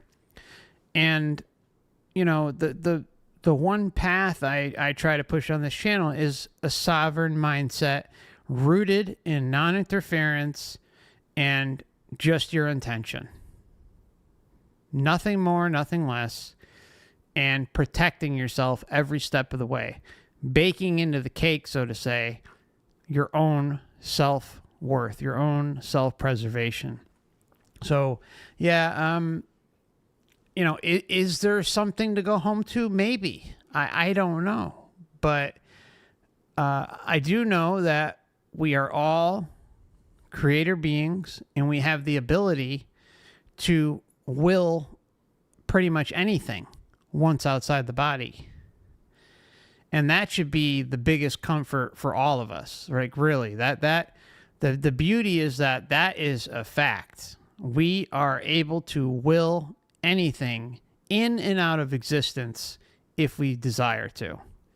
But once, you know, like the Matrix comes chirping in the air and starts, you know, oh, you know, hey, it's great. It's grandma and mom and dad and the dog and Jesus, you know, all this stuff that we see constantly. That's when we start to get distracted. We get hooked right back into the sensory experience. Disavow all of that. None of that stuff is applicable. None of it's allowed. So feel strong and comfortable in who and what you are, what your powers are, and make an assessment in your own created realm. Something I think that's important is that we need to come to terms with what our strengths and weaknesses are as creator beings. Clearly, if we ended up here, now mind you, who knows what the reasoning is for being here, right? But I suspect at least the way I look at it for myself is I'm curious about a lot of things. I always want to know answers. I want to explore and experience different things. And I could see myself being a douche and choosing to come in and experience this place. And then getting lost in the terms of service. Not reading the terms of service. And then, well, what happens? You get memory wiped and, rinse and repeat. Same thing that keeps happening. So I think for us to be in our own self-contained, controlled, impenetrable realm of our own making, I guarantee you it's possible. I guarantee you it's possible. I just don't know what happens after that. I don't know what our mindset will be. I don't know what we'll be thinking once we're beyond all that. Like there are things you can know and things you can't know. And coming to grips with our strengths and weaknesses, even things like brainwashing or triggers or certain things that may exist. And look, they may exist. Those types of things may only exist in the context of the matrix system, not just Earth, but the overall system, right? So they may not exist outside of here. I don't know. But I want to know and feel comfortable with myself before kind of going out and adventuring and experiencing this realm, or not this realm, Jesus Christ, experiencing the multiverse, with good intentioned, well-meaning other sovereign beings that are not parasitic in nature.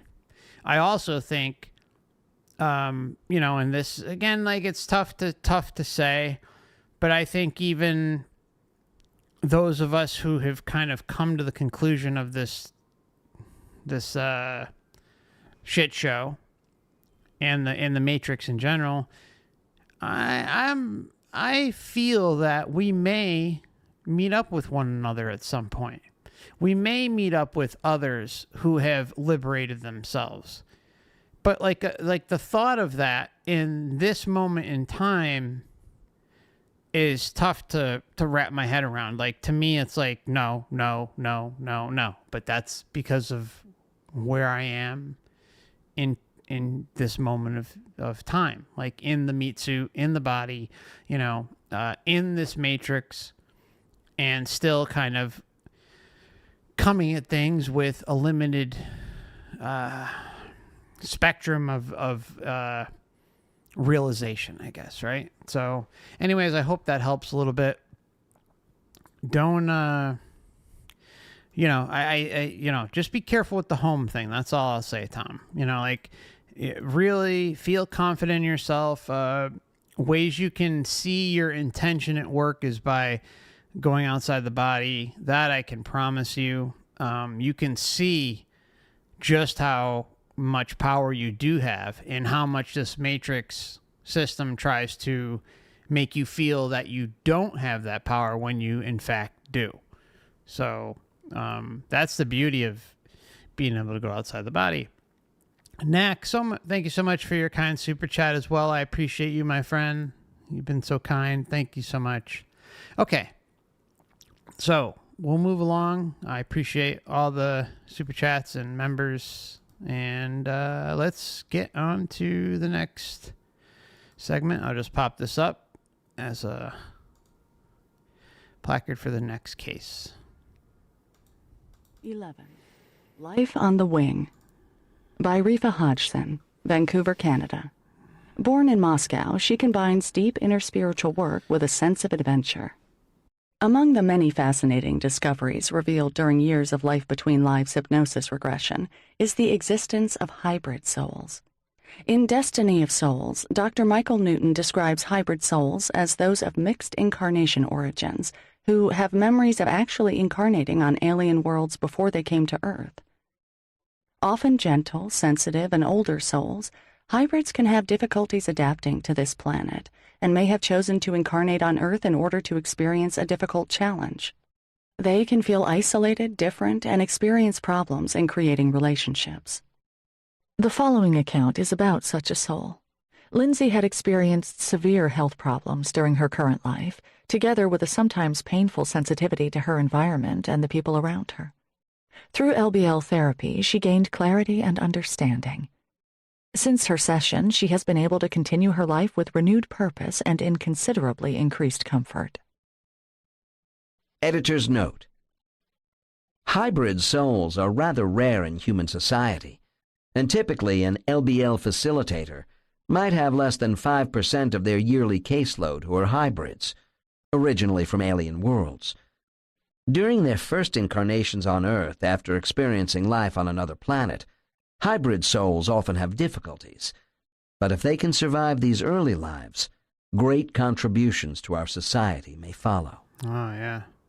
When Lindsay, age 51, contacted me about past life and LBL sessions, she was concerned whether her current extreme fatigue would allow her to participate fully. I discovered that she had experienced severe birth trauma and had been battling with ill health all her life. She had aches in the area of her spleen for as long as she could remember, and she constantly avoided crowds and noisy places because they made her feel overwhelmed and physically sick. Lindsay had never been able to create a deep connection with anyone because she felt different and somewhat isolated. I also found out that 8 years before, while working in Africa on an international development project, she'd been bitten by an insect carrying 5 viruses.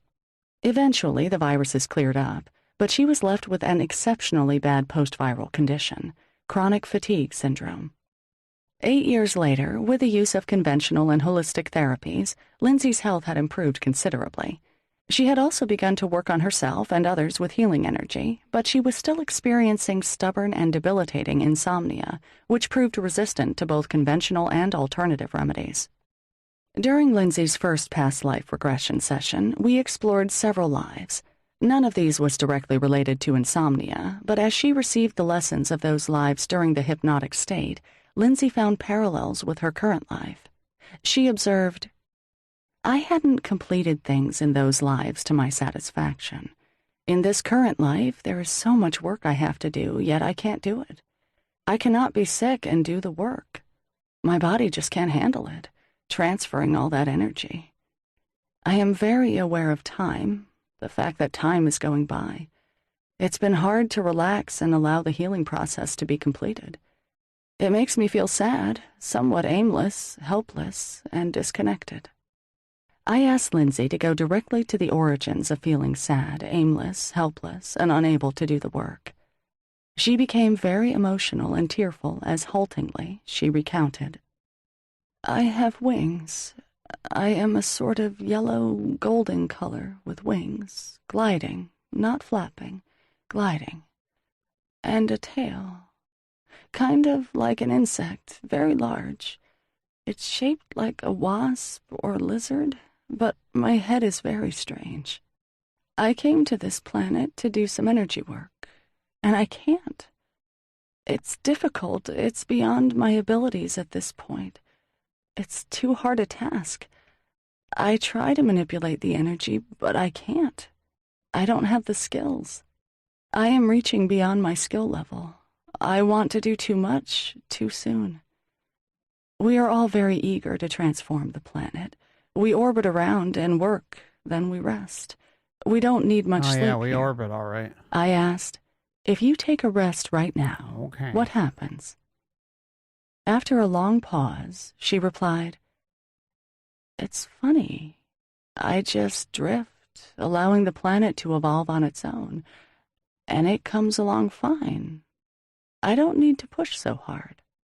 As this memory filled her, Lindsay realized that there was no need to push so hard in her current life. She must focus on her work as a healer and first heal herself. Immediately after the session, Lindsay drew a picture of herself as this flying being, and a couple of days later, she wrote me a letter describing the flying body she had experienced in her PLR session. "I remember being of a soft yellow golden color, with 2 wings, a head, and sort of a tail. My head had bumpy features where the face would be, but there were no eyes, ears, or mouth. Instead, there were 4 antennae, roughly the length of my head and neck combined, extending out the top of my head. The antennae moved independently of each other and were flattened into a sort of oval shape, rather than being round, like the difference between linguine and spaghetti. My skin, there were no feathers, had a sort of smooth, rubbery, gel-like texture. The wings, on the leading edge, were roughly similar to a gull wing, angled back at the halfway point. The back edge of the wing wasn't smooth, but rather had something like uneven blobs extending a bit from the body of the wing. My body shape was loosely similar to that of a cuttlefish, except there was no long fin around the perimeter. Instead, there were more of the uneven blobs similar to the back edges of the wings, although these were fewer than on the wings. Along with a number of others like me, I was orbiting around a very small planet in its early stage of formation. It consisted of an orange and red swirling mass of heavy gas which moved like liquid. We were working to evolve this planet quickly. My antennae were used to pick up the results of the changes we were attempting to effect, and with that information, we continually modified the energy we were sending to the planet. I remember having difficulty with this work. I was focusing too hard, and I was getting in my own way a bit. By relaxing and coasting in orbit for a while, I found that the various elements of the planet began to slow down and coalesce into more evolved states, with primitive landmasses beginning to form. This concept of relaxed intention is something I'm continually working on in this lifetime as well. Okay, so, obviously it's important to point out that, make of this what you will. You never know. I don't, the connections with the whole space aspect of things is questionable, to say the least. But who knows, right? Who knows? I think this whole matrix system has many realms linked to it. We know that there's a ton of astral realms linked to it. And who knows how many physical realms could exist to it. Material realms can exist in relation to it as well, regardless whether it's Earth or not, or there could be multiple Earths. We don't know. But I'll just say with this one, discernment's key. You never know. Eager and determined to start a life between life session. A tall, quietly striking woman, Lindsay arrived at my office half an hour earlier than our agreed time, beaming with anticipation. She brought with her a sense of urgency. There was no more time to waste. During LBL, Lindsay received the answers to all her burning questions and discovered much, much more. She found out that she is a mature hybrid soul incarnating to the planet Earth with the specific mission to carry out planetary work. This became quite obvious right in the womb, for in order to prepare the groundwork for this important job, her soul joined the fetus at a very early stage. With growing understanding, she gave me the reasons for this. Lindsay, hard work, no vacation time. There is a lot to do in this life. We have to make lots of connections with the mind. The relationship has to be very finely tuned with all the work we have to do. We want to reach the patterns earlier. We do a lot of unusual work with this mind. Rifa. Like what? You said unusual. Lindsay. Oh, it's like when instead of driving an old station wagon, you drive a high-performance sports car. The wiring will be lots trickier and harder to maintain, but I will be able to do much more. I have to do a lot of energy work for this planet. I need to be able to be more creative. My body has to be receptive to almost playing with the energy. Be willing to experiment on ways of working with energy. She, Lindsay, is working with energy she has never before encountered. Before, there was no one there to teach. This is Lindsay's soul talking. The realizations came with increasing confidence. She has to be able to listen to me to be able to do this. It's tricky work because we are working with a high voltage and we can harm the body, and there are no teachers. It could be risky, so we have to be well attuned and listen closely to each other to do the work. It's a team effort, so I have to first heal the body and release all the baggage from other lifetimes, then do it in time, so that I can do the planet work.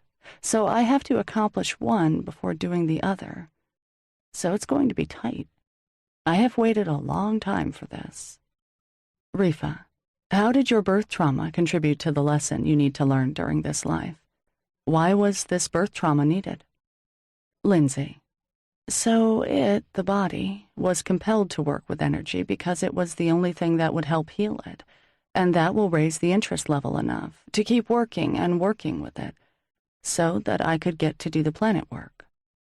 Rifa, do you have any experience of working with planets? This isn't your first incarnation of doing this? Lindsay, no, I love this. I love working with the planets. We work on the planet's elements. It's like a poetry. It's like a dance. It's so beautiful, combining all the energy with the elements. It's like creating a cosmic, like a soup, and making a planet that people can actually live on. It's so beautiful, and even if they won't, it's such a lovely place in the sky.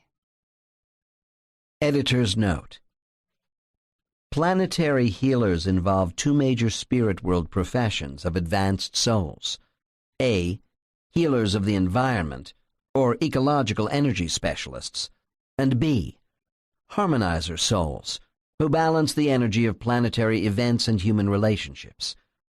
It would appear Lindsay is in training for the second class of specialists. Highly advanced souls not in training for specializations do not seem to incarnate. Rifa, you've done this before numerous times, haven't you? Lindsay, yeah, this is what I do. Rifa, where do you do your planetary work? Lindsay, this isn't the first time with planet Earth. I missed it. I miss doing it so much. And here you get to do this. You go to my planet, you are doing it from a distance. You are not touching. But here you get to touch everything and... Rifa, here means on Earth? Lindsay, yeah, you have to be in it. It's like making a soup and eating it too. You have to experience it at the same time. It's wonderfully fulfilling this way. After these insights, and during a visit to her counsel, to whom she referred more as colleagues, Lindsay received an explanation about her insomnia. Rifa, during the life as Lindsay, what does insomnia teach you? What does it remind you of? Lindsay, ah. An aha moment. She smiles. Rifa, you've got it. Lindsay, this is so good. It's multiple things. One is that it's teaching me that things are getting to be a little critical here now. I do need to relax more about it and do as much as I can because, the planet is meant to evolve. All I can do is the best I can with the time I have, and that relaxing will allow me to follow it to deep sleep. Also, in the other incarnation, in my home dimension, you don't sleep, so it's a bit of a trick. It's allowing me to now think that I am wasting my time sleeping here. Rifa, so on a subconscious level, you get very upset that you are wasting your time during your sleep? Lindsay, yeah, because I don't have any sleep. I use the time on something else. I need to remember this, that sleep is part of being human. It is a very productive part, allowing the soul to rest when the body is sleeping, and the body to heal also. There's something else. It will come, they say. You are on the right track with the things I am doing and with the sleep issue resolved. Rifa, what was the significance of being bitten by the insect in Africa? Lindsay, being bitten? Oh, that was really helpful. I was bitten by that bug about 8 years ago. 12 years ago, I'd started receiving energy work and learning how to do it both on myself and others. I made a lot of progress healing myself with the energy work for the first 4 years. Then I sort of leveled off. I wasn't able to dig down deeper. Had I needed this body just for getting from point A to point B, it would have been fine, but I needed it to be able to do the planet work. Otherwise, the energies would change, so I needed to completely disassemble everything, repair, and put it back together again. The only way to do that was to get very, very ill, and that's where the bug came from. During the extended healing session that followed, Lindsay found out the origin of her chronic spleen issue. Lindsay: Yeah, it's always been an area of sadness. I wanted to come to this dimension to learn about Earth, and it has been rewarding. The people have been so helpful. I did miss my own group. I did. It has been a homesickness. The spleen area is where I carry the sadness of being away from home. We created a direct connection between Lindsay's spleen and her original dimension so that simply by breathing into the spleen, she would be able to connect to her home. As the session progressed, I asked Lindsay why she was drawn to experience LBL at this time. Lindsay: Lindsay was stuck on some level, and with the sleep thing was backed up against a wall. She was so sleep-deprived she couldn't function and progress, and this proved to be a hurdle. She had to get over it in order to achieve anything, because nothing else was working anymore, absolutely nothing. And so many other decisions hinging on to be able to sleep and to be lucid enough to act on them, and she just needed a reminder. It has been difficult for her to acknowledge the kind of work she does and the direction she is going with it. Then, as understanding deepened, It sounds so strange, and she really knows very few people who have a clue what she is. Hardly anyone. She's much less able to discuss it with anyone. So creating this sense of understanding within herself at this point is important in order for her to move on with this work. Because it's time to move forward much more quickly, so many other things. Puzzles were in place, and she needed this help to get through the stuck part. At the end of the session, Lindsay was totally exhausted, but very pleased. LBL had given her an understanding of who she is. It clarified her purpose and gave her the encouragement that she is, indeed, on the right path. The LBL session gave her an explanation of the flying dream she could remember ever since her childhood. It seemed that Lindsay wasn't surprised at all. In fact, she identified with the incarnation in her flying body much more than her incarnation in human form. It explains so many other things, too. Why she had always felt extremely uncomfortable and overwhelmed when in a crowd, hearing the voices of people around her like a constant intrusive noise, and feeling almost as though she had been sucking in all the pain and despair around her. She could also now understand why she had never been able to connect with anyone on a deeper level. Perhaps the strongest impact of her LBL was that Lindsay was now able to connect with her history. She discovered her own origins, the origins of her unique abilities, and also that there were others with similar abilities making similar mutual efforts. Lindsay observed, "Knowing that I belong somewhere makes me feel that I belong more here. When I own who I am, it's projected forward, and people relate to me differently than ever before." Now, a year later, her spleen area is feeling great, and her sleep pattern is gradually improving. Lindsay is now carrying out intensive energy work, releasing her own baggage and healing herself as well as others. She learned and is putting into effect this important lesson. She must first heal herself before she can finally do the work she came to do here on Earth.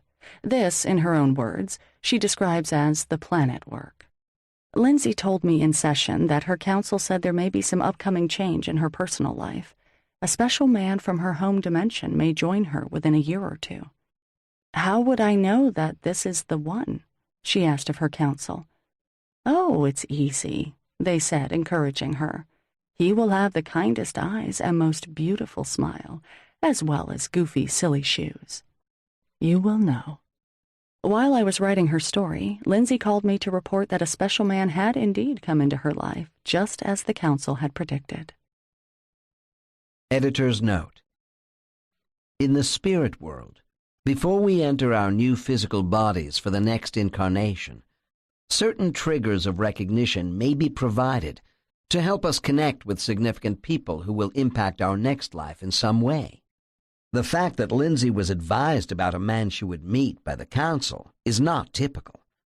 Normally, this information comes to the soul in a recognition class or preparation class, just before embarkation into a new incarnation.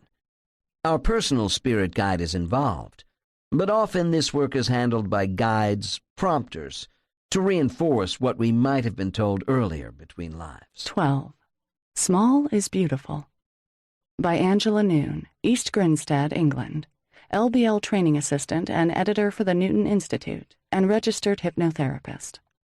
In utero regression, the process of taking clients back to just before the time of their birth in the current life is one of the many fascinating stages of the LBL process. Here, clients can become reacquainted with their soul consciousness, sometimes for the first time since birth, and remember how they were able to think as immortal souls while they made the necessary adaptations in preparation for human existence. Experienced souls often gain profound insights that are then expanded on during the visit to the interlife. The following story describes the LBL experience of such a soul. Jessica was a joy to meet and to work with. It was clear that she simply wanted to discover as much as possible through her LBL session. Before she came to experience LBL, she had already made a number of far-reaching life changes, including a courageous career move that took her away from a demanding corporate environment and into the development of her own business as a life coach. Here was an inquisitive, intelligent, fun-loving woman with refreshing energy and a seemingly insatiable thirst for knowledge. At just 5 feet in height, Jessica's physical appearance is ultra-feminine and petite, but her personal presence in the room feels huge. Married to Sam and the mother and stepmother of 5 children, she and her husband share a deep love of the natural world, and Jessica loves animals, particularly dogs and horses. She and Sam have a strong sense that they are soulmates. Jessica and each member of her birth family, parents, a brother, and 3 sisters, have demonstrated strong personalities, but Jessica's keen interest in all things spiritual is quite unique within this family group. Achieving a deep level of trance quite quickly, Jessica easily accessed some early, happy childhood memories. Although her childhood had its issues, years of subsequent personal development had ensured her view of the difficulties was now clear and uncomplicated. Then she regressed to the time in her mother's womb, not long before her birth. Her first reaction was surprise that she could hear her mother's heartbeat and that it sounded strange. Soon, the strength of the emotions she was feeling from her mother became overwhelming, and we had our first inkling of this compassionate soul's desire to help and heal others. Through tears, she told me that her mother needed an enormous amount of love and support, and she provided this by sending her mother healing in the form of golden light, explaining, "I just think it, and she finds comfort." At this stage of her LBL session, she also discovered that her journey to spiritual enlightenment would not be taken alongside any of her siblings. And then she observed, "My body is going to be small in this life. In other lives, I have been taller, more predominant, usually a leader. It's going to be interesting working in this body because I know so much. My small body means I will have to pace myself and lead from a different perspective. I will have to show people what I know so they will listen to the content and not just be predominantly aware of my physical presence. When you are small, you have to make your presence felt in a different way. This body is exactly what I need now, bubbly, soulful, and full of fun. It will take me quite a while to understand my role this time, and I chose this life challenge because I thought it would be fun." Fun. Editor's note: life and body selections are an important aspect of LBL hypnotherapy, because these visualizations provide therapeutic answers to so many client questions about why they are who they are in this life. This is borne out in my knowledge of Jessica's life experience. For example, she created her huge career change during her early 40s. Then came further important revelations. Not only were the entry into this body and integration with the brain and its circuitry simple and exciting. Okay, I think, hey, Bit of Venom. Good to see you, my friend. He brings up a good question. He says, why do they all accept scripts, defects, and slavery? And I'll rewind it just a little bit because I know we're in the middle of talking about this, but that's a good question. So my kind of thought on this is that, so when someone passes, they're already too far gone, right? Like they're most likely taking what they've learned in their experience here and moving forward, going to the light. They get memory wiped, or at least partially memory wiped, not fully, because remember, you have the whole karma aspect, the perceived karma aspect of things, You have the soul group, you have the deities, the teachers, the council, all this stuff, right? The guides, on and on and on. All right. So they kind of go through like this processing plant. Sometimes there's the soul classes, which is another interesting thing we've talked about, how there is a severe lack of information when it comes to the soul classes. For some reason, regressionists can't get much, if any, information from those. If there's anything that does come out, it's very, very limited. Anyways, the reason I'm saying that is because by the time you get to the life script, like it's like you've been tapped on the shoulder to come here. Like it's your time to come here, and so you have your guides. You have probably this love bomb going on. I don't know if the love bomb happens every single time, but it does occur. Like there's like an infatuation with the guides or the combination between the guides, the council, the soul group, all this stuff. So then the guides, let's say, roll out lifetime number 1, 2, 3, 4, 5, 6, 7, 8, on and on and on, right? Like, and it's like, oh, well, you can do this, you can do this, you can do that, So it's like a perceived choice in the matter. And because there's like a disconnect with the memory wipe in combination with being outside of the physical body already, like you don't have the reference point, I guess, or there's a major lack in the reference point of what it's like to be human, that you're more agreeable to go along with the charade and perhaps pick out a crappy life script. That's kind of my opinion on it. I mean, I really think the memory wipe plays a huge role in that, because really the once you reach the point of picking out a life script, it's like you're way too far along in the process. You've already kind of allowed yourself to fall into the illusion that all of this is for a noble reason. The time to act is at the end of your incarnation on Earth. I mean, that's really your most recent incarnation on Earth, is the time to act and stand firm for yourself. Whereas, like, if you've gone through that whole process, you've rejuvenated yourself, you've had the reunion with the soul group and all this other stuff, and then you get tapped, it's too late at that point. Like, you're too far along you're lost in the shuffle. Like you're just in a haze of matrix manipulation, and deception. So that's kind of my thoughts on that. Revelations. Not only were the entry into this body and integration with the brain and its circuitry simple and exciting, but she could also see the great potential of this particular combination. When I questioned her about the nature of such potential, she replied instantly, "I am a teacher, and this will present me with entirely new facets on how to teach." I will spend very little time on Jessica's subsequent past life regression, other than to describe that ultimately it was a reassuring experience. Her most recent past life proved to be one of rest and ease. She knew that many previous lives had been difficult and challenging, in large, dominating bodies and involving challenges both physical and mental. But this particular life provided her with a vitally important insight: that life does not have to be a struggle. Her soul left her body with no effort and with no regrets, and her overriding feeling was, coming home. I'm here again.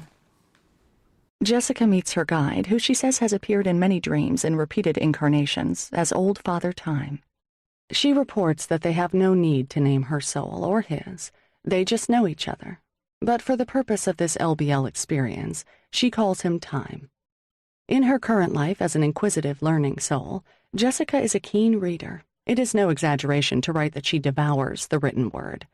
Therefore, I was not at all surprised when Time first took her to the library, in which she could review this and other lives. Standing behind her and to her left, he gently told her to relax and enjoy. There is no hurry. She takes her time and discovers much. From the book, I somehow get images and senses, not pictures. The life I have just come from indicates to me that I should not push against life, because I have already learned so much. I don't have to struggle to teach others, just carry on doing what I am doing now, and allow others to make their own decisions. Gently, time reminds her that she is not responsible for their decisions, telling her, "These will come in their time, not your time." That's right. These will come in Editor's your note. time, not your time. Just make sure you still continue to buy into the Dog and Pony Show. Well, libraries not only contain all our life book records, but are also spaces designed to review how the soul has progressed or regressed. The reliving of past events through live action is also provided to the soul. Jessica discovers a blank page in her book. This is to remind me. I have been incarnating for such a long time. It's to remind me that I have a choice. If I want to go back after this physical life, I have a choice. I can move on to the next stage if I choose. All right. So seriously, I can move on to the next stage if I choose. But the information that is being completely held back from you is the power of what's going on in this situation. The power of what you learn here in this Earth experience, right? And then, seriously, just throw aside for a moment just the soul group, right? Those that you care about, those that you love, your family, your pets. Then you have just spiritual or religious or philosophical teachings that are spread throughout the realm. You buy into them. You take the easy way out, and no offense. I mean, I think we've all been guilty of this. We're here, right? We're here. We've all fallen for this shit at some point. All right? And we fall for the deception. And that stuff carries over. Again, it goes back to the customization of everything. And then you add on top of it, because we're so clouded and lost in the shuffle of all this, that we get addicted to the sensory experience. Then you add on top of it the soul group, the relationships, everything involved with that, reincarnating with one another, or reincarnating every here and there, maybe every other lifetime or so with certain members, and then maybe not with others. And it just goes on and on and on. And then we're thrusted into the experience of time inside a physical body that is inherently limited.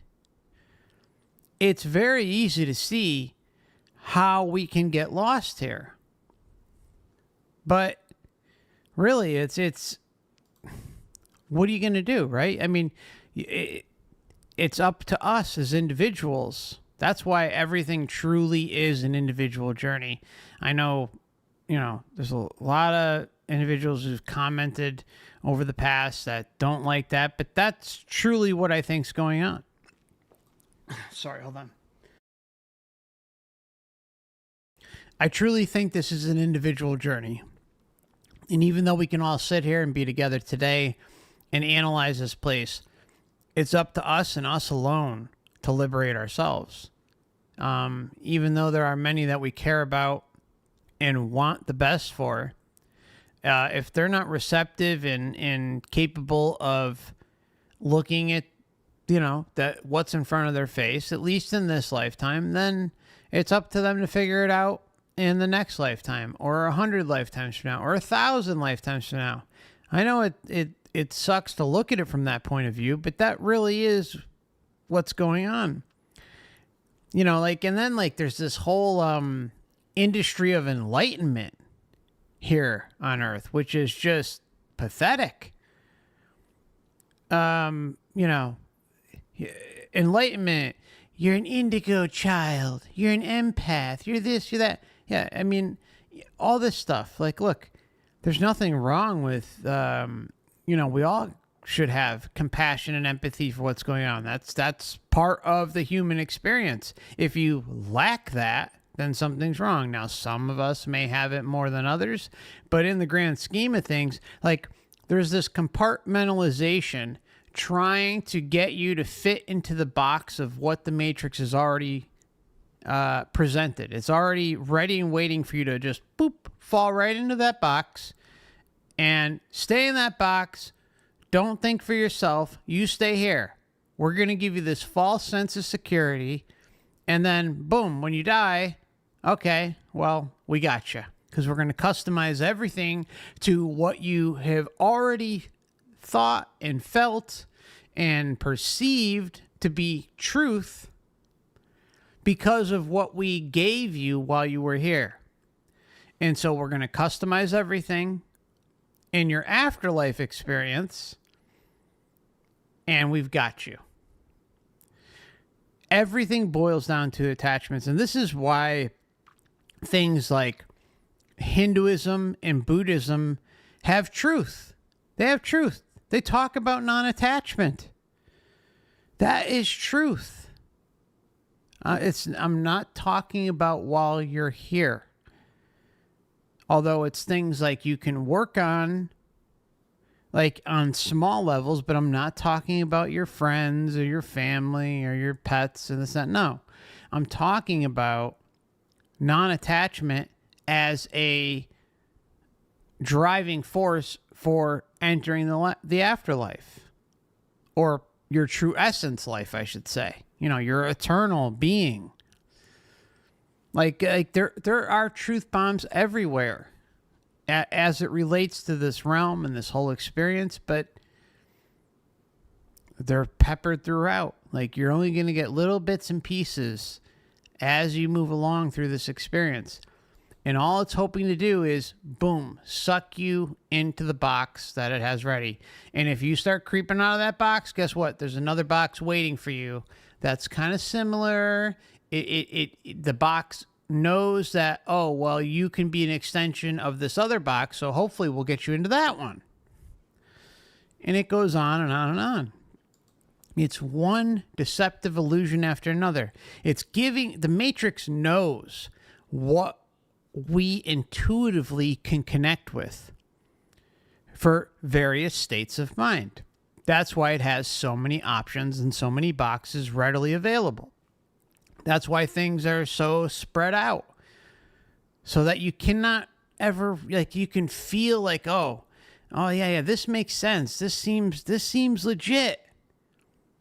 You know, and I'm going to fall into this, and like, yeah, this all makes sense. Meanwhile, you're the puppet on the puppet strings.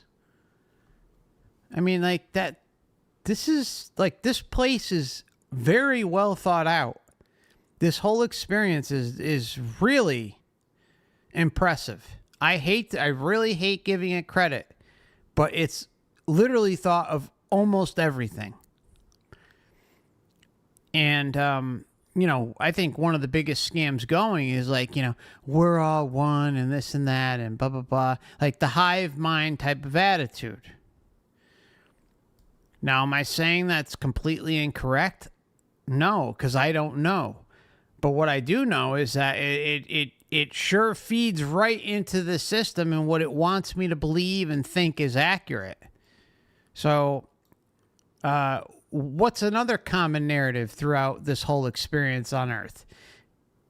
It's about stepping on you with a boot and stealing your sovereignty in many different ways. I mean, really, why is that? Everything's all connected. We're all one. Everything's about love. But yet it's like the historic narrative over and over and over again proves itself to be the complete opposite. The boot is over your head every step of the way. And are you going to get from underneath that boot, or are you going to just face plant right underneath it and just be like, oh yes, Matrix, yes, I will conform with the hive mind and do as I'm told? No. What? Anyways, you get the point. It's so sick how this all works. With the reminder that there is no need to struggle. I am part of the change, the incredible change throughout the world. Fill in the It's ego. important that what I am doing is not for me, but for the world. Rewards for humanity will be huge because of all we are doing. Prior to... You hear that? Rewards for humanity will be huge for everything that we're doing. Again, these are Matrix minions doing as they're told and furthering the parasitic system that we continue to talk about. It's plain as day being told to us. A choice. I can move on to the next stage if I choose.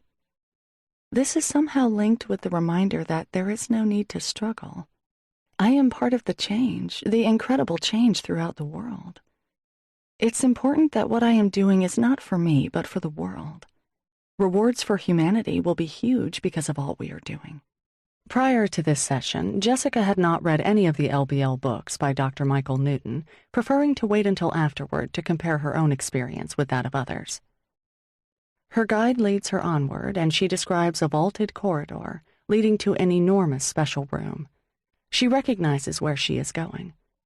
Ah, yes, this is the council. Jessica then commences an enlightening visit to her council of elders. One of the members is a female dressed in green. With delighted recognition, Jessica realizes that this being helps and guides her when she is with the clients she coaches and strengthens her knowing as she carries out her work. Another member, who also radiates feminine energy, is dressed in a natural linen robe and answers Jessica's inquiry as to why she feels so strongly about feminine wisdom as opposed to male-dominated religious dogma. Jessica learns that the world is changing and the feminine age is returning. The world has been so immersed in strong male energy that it has forgotten its balance. She is here to represent all we are about, Earth. There will be a significant change. She's here to represent that all that we are about. Earth. You're all about Earth. Never mind your eternal essence. You're here to represent Earth. How's that working out? Again, look at the historic narrative. Even though, look, I always preface this by saying, regardless of what you believe about the historic narrative, and Lord knows, Matrix Lords know, that there are a tremendous amount of lies baked into the cake of historic narratives. Ridiculous amounts. But there are certain themes that are always there. Atrocities, torture, rape, murder, natural disasters. We can go on and on and on. These things are sacrifice, human, adult, child, animal sacrifice. And why is the common narrative throughout many cultures talking about sacrifice as a good thing, regardless of whether it's man, woman, child, or animal? That's like it's there all the time. Why? And there's an exchange of energy between the individual in the meat suit doing the sacrificing and the Matrix. It's an exchange of energy, a loose exchange of energy, stealing your energy or the victim's energy. Why is that? Seriously, that's something that cannot be discounted and poo-pooed away like it's nothing. Go back. You go out, do your own research, and you will see there is a consistent pattern of human and animal sacrifice. Doesn't matter whether it's a big culture or a tribe out in the middle of the woods, in the middle of nowhere. Doesn't matter. It's always there. So that's something, that's a pattern, right? We know there are patterns of lives, but you're going to tell me that, human and animal sacrifice is just like, that's a BS too, when it pops up in almost every single thing you can look into, whether it's war, whether it's a tribe, whether, granny's getting thrown into a pit. I mean, pick it. It's always there. Anyways, the point is sacrifice to please this system is a very, very, very prevalent concept that pops up repeatedly. And the only answer, in my opinion, this proves it. This is just one example that proves it, is that it proves that the loosening is real. Because we see it consistently that the matrix or the entities, whatever the hell is going on there, is requesting the sacrifice in exchange for whatever, for positions of power, riches, doesn't matter, a status symbol, popularity, whatever, right? It's the same thing over and over and over again. And why is that? Why? If it wasn't a thing, why is it popping up constantly? And it goes on today. Today is no different than the past. It's just that, we can see like the verifiable patterns that it does occur. And we all know how sick it is out there in today's society. Well, nothing's changed. Nothing's changed. It's always been there and probably always will be until this place is completely shut down. And remember, it's not your responsibility at all to shut this place down. It is your responsibility to liberate yourself as an individual and never look back. Never look back. You can't play Superman or Batman and try and save this place when you're going up against others' free will. You can't break through their free will. Nobody can break through your free will. They can deceive you and mess with you, but you cannot shut down an entire system. Like, this is one of the things that really, just breaks my heart when I see comments that, I'm going to take on this place and do what I got to do, to shut this place down. And trust me, I get it. I get it. I felt the same way. So for anyone who's kind of new or otherwise on the fence and thinking like that, I get it. Look, you're when you think like that, it's coming from the heart. It really is. I would want nothing more than to think of some way to shut this whole thing down and call it a day, right? And help others. The help you can do is today, here and now, while you're in the meat suit, not when you're outside of here. Because what's that doing? That's putting you at risk. And you know what? Stuff your ego in a box. You're not Superman. You're not Batman. You're not some figure that is going to be able to shut down and override everyone's else's warped and brainwashed thinking that believes in this whole system to be legitimate. You're just not going to do it. And to think you can is just ridiculous. All you have to do is look at, again, Gnosticism, Hinduism, Buddhism. This concept isn't new. What we talk about here isn't new. It's a little bit different. There's added information where it's instead self-empowering you as the individual versus falling into the collective, right? Falling into the hive mind. That's the difference with what we discuss here.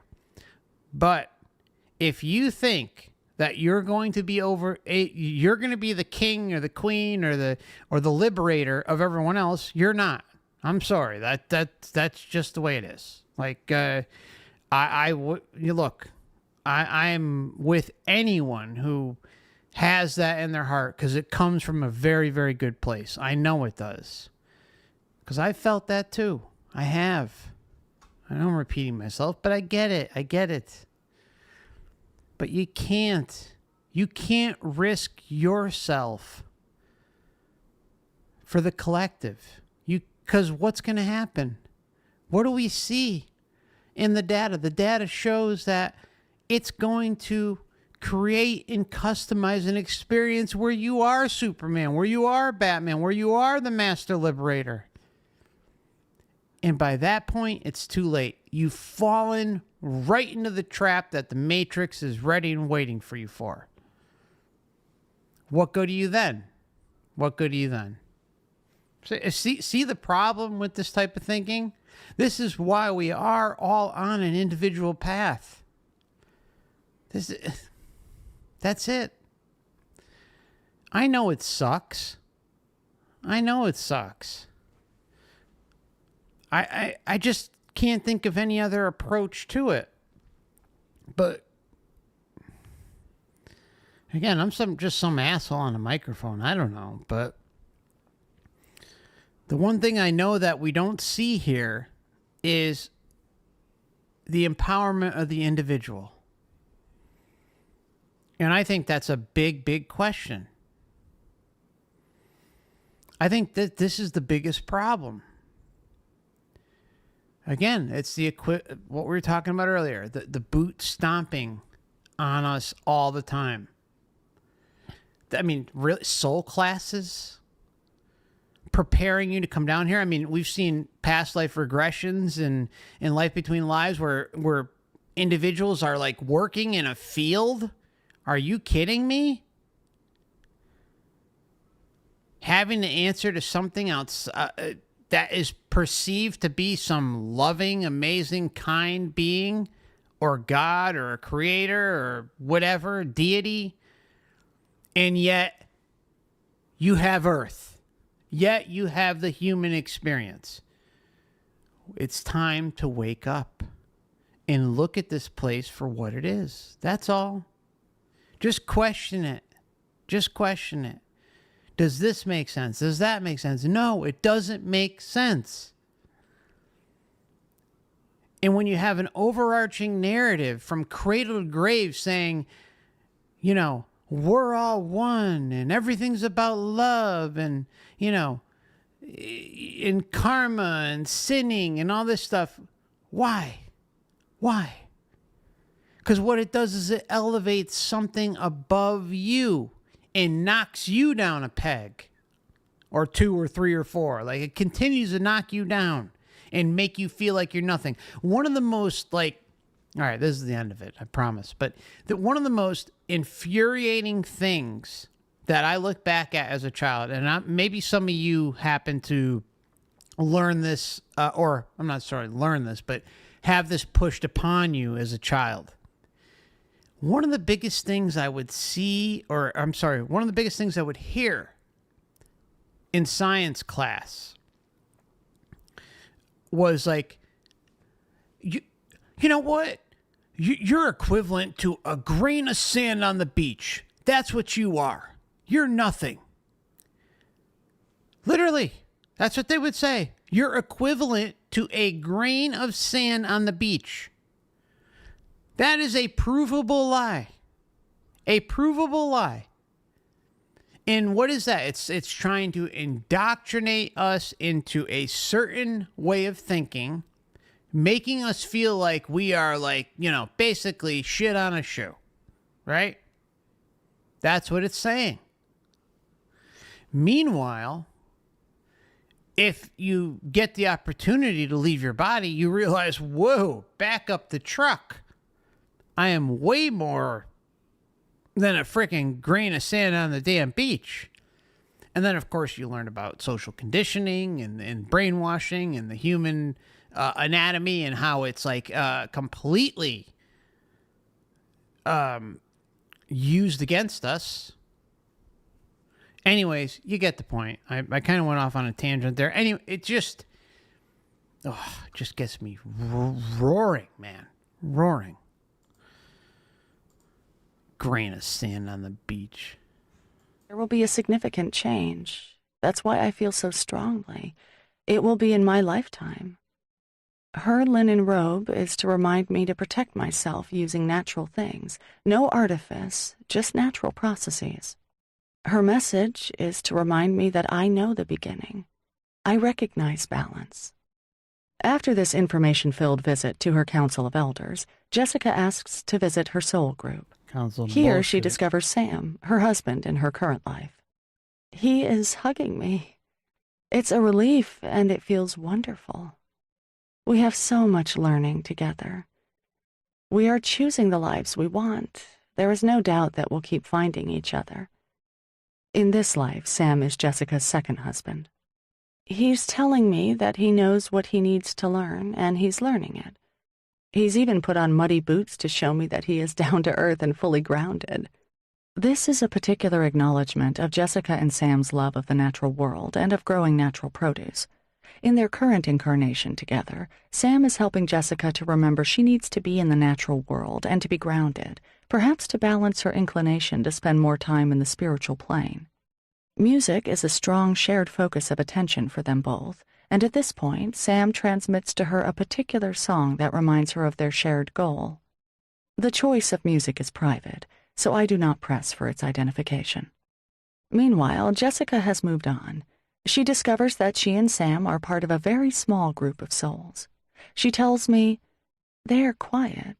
I do not recognize any of them from my current life, but I know them. We are developing as a group. I get the sense that Sam and I are exclusive, and these souls recently joined us. They are translucent in color. Sam is yellow with muddy boots, and I am olive green with a tinge of yellow." According to Michael Newton's research, a clear yellow color indicates courage and perseverance, and the appearance of green in Jessica's core color indicates her healing abilities. Enjoying a sudden clarification, Jessica realizes that she and Sam are this group's teachers, and their translucence may be an indicator that these are young souls. She and Sam are in a new role, and the group is new, so this is a group of learning. As yet, she is unaware of the full scope of their duties. She simply knows it is all about energy. Then, thanks to her own guide, Time, she remembers she is learning to be a junior guide. Editor's note. Where green does exist, a total green core color often begins the level 4 stage of soul development. Because Jessica has not yet reached the deep blue stage of development, she may not realize that it is a bit early to think about ending her incarnations. She may also be slightly ahead of Sam in development, but the two of them could have been assigned, or are about to be assigned, to their own specialized training group of like-minded advanced souls. As the case indicates, being assigned to train younger souls is the first step toward junior guide status. Junior, what is this, like Junior Woodchuck Guidebook? I mean, you watched DuckTales back in the day? Yeah. Keep working for the Matrix. Souls is the first step toward junior guide status. Time gives Jessica a signpost with which she can recognize his presence in her life. In this current incarnation, she never wears a wristwatch. He will show her a vision of a watch on a chain, and if she sees this when she is experiencing doubt about whether or not to act, she will know he is prompting her to take action. I expected that Jessica might want to visit the place of life selection in order to discover more about her diminutive size in this life, but she declined. This is now complete. I can come back to find out more, and I will be learning from my dreams. I bet. Jessica and I have remained in close contact during the 2 years since her LBL experience. We share many interests, and I have witnessed firsthand her healing and teaching abilities. Hey, Sydney. Immediately after the session, she told me that her first overriding impression was of the complete and unconditional love that exists in her soul home. She was delighted with the understanding she gained about her siblings, and particularly her relationship with her husband and soulmate, Sam. She gained insights into how she can help Sam in this life, and she confirmed her deep inner sense that she will never need to doubt him. During her return to full awareness in the reintegration process, she was reluctant to come back from her expanded consciousness and resume her current body's limitations, and it was especially hard for her to move away from an environment in which communication is purely telepathic. This is clearly her preferred choice as an experienced soul, but she felt that her LBL had taught her not to worry so much about physical things. And, indeed, in her current incarnation, she has embraced a great deal of what she learned in our session. At the time of writing, it is 2 years and 4 months since her LBL. During that time, she has sought attunement to the different levels of Reiki healing and is now a Reiki master, thus combining the healing and teaching of her soul's path. Her intuitive abilities, assisted by her green guide who walks with her when she exercises her much-loved dog each day, have expanded greatly. She was delighted to discover that her Reiki healing abilities extended to animal healing, and she has set up a canine and equine healing service unique in her area. Liberate the Jessica's dog. life coaching practice has developed into an intuitive healing and guidance practice. For a long time, she has been intuitively interested in crystal healing, and has now formalized this by studying to gain an internationally accepted qualification as a crystal healer. Jessica has founded 2 self-development groups in which her developing teaching abilities are much appreciated. She is in no way hindered by her small physical size and is learning that her students will listen to and appreciate the content of her teaching. She doesn't need to push. Editor's note. Communication by telepathy is the spirit world norm and is so comprehensive as far as total perception is concerned. Actual existence, rather than return to a full consciousness state, where verbal communication often leads to misunderstandings in human form.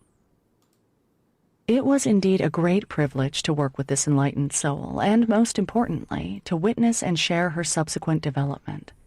Jessica's LBL experience provided her with many valuable insights, tools, and signposts.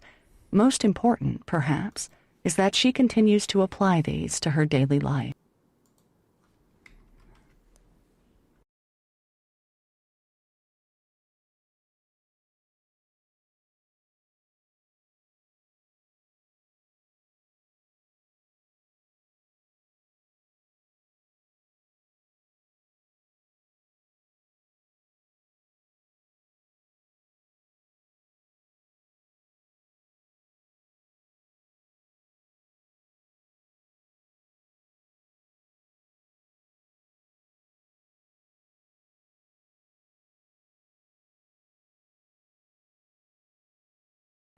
Oops. I thought I had my mic on, but I didn't. Anyways, I'm just going to throw in some music for a brief moment. And we'll talk about a new game that I'm going to play for anyone interested. Just as a reminder, too, I know I mentioned it a couple times, but maybe some of you just got here or haven't heard it already. Like, I am going to be doing a new channel where we'll have some fun laughing at the Clown World Matrix. I've got a lot of fun stuff we can laugh at, and it's kind of just a way to not take things so seriously. I think it's really important to not take this place seriously. And I know I've also been kind of chastised for that type of view. Like, there's a difference between obviously having eternal compassion and empathy for what's going on here, and then there's a difference between letting it consume you.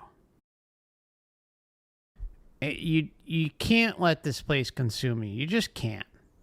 You have to have a good laugh. And in my opinion, laughter is the best medicine. I will be streaming on those channels, and those are only going to be on Odysee and Rumble. You can find them in the description tab if you'd like to join. I also have an email list if you'd like to sign up, just in case something should ever happen here. And I have a YouTube backup channel and a Truth in Gaming channel here on YouTube. I have a Truth in Gaming on Rumble. It'd be great if you could sign up for those, if those are things that interest you. The Truth in Gaming is like a light commentary, having a fun time. I was thinking about starting Spiritfarer tonight. So what I'm going to do is pull up the trailer Oh, I hope it's not copyrighted. I really do. Hold on. All right, so let me just throw up the music. Just give me about like a minute to get the trailer queued up and check the copyright. And I'll at a minimum I'll give you the description of it, so at least you can kind of see if it's something that you're interested in. If you checked out the what was it? The Wild Eternal Reincarnation game, then this one may interest you as well. There's actually a couple. Let me just see which one I'm going to play for you. Hold on. So just, I won't be long. Give me like about 2 minutes to get this queued up.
All right, so Outer Wilds.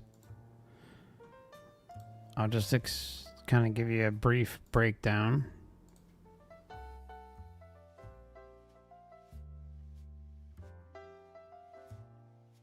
All right, so the player progresses through Outer Wilds by exploring the solar system.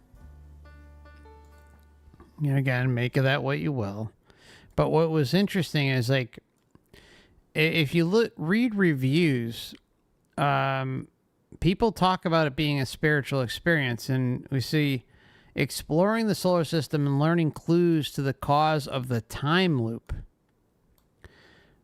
Outer Wilds features an unnamed player character exploring a solar system that is stuck in a time loop going back 22 minutes before its stars goes supernova.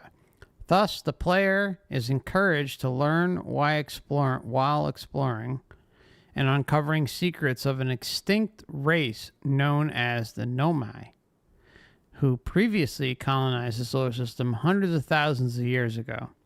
In the first part of the game, the player links with an ancient Nomai statue, if I'm saying that correctly, which ensures that the player retains information discovered in each time loop when it restarts. For example, in order to use a ship, the player must get the launch codes from colleagues at the local observatory.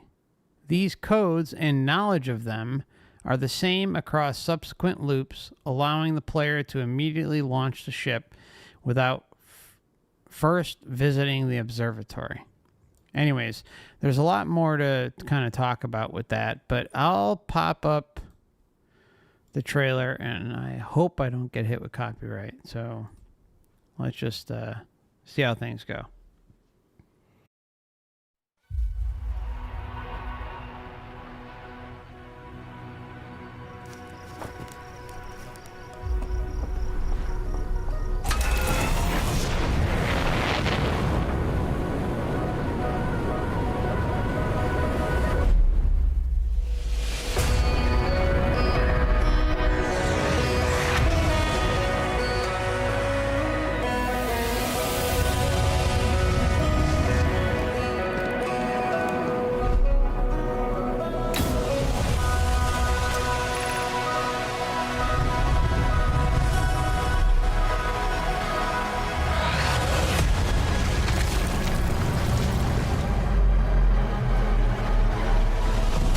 Go to the light.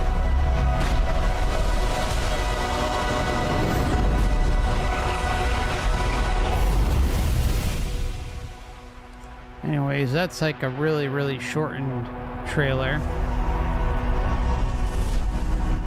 Okay, so yeah, I think I'm going to play that tonight.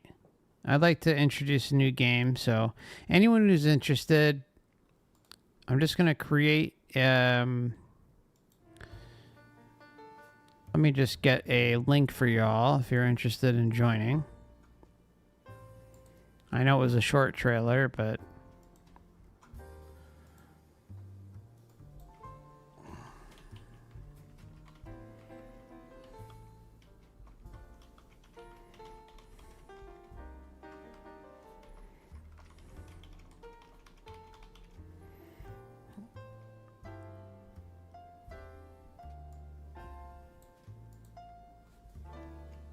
All right.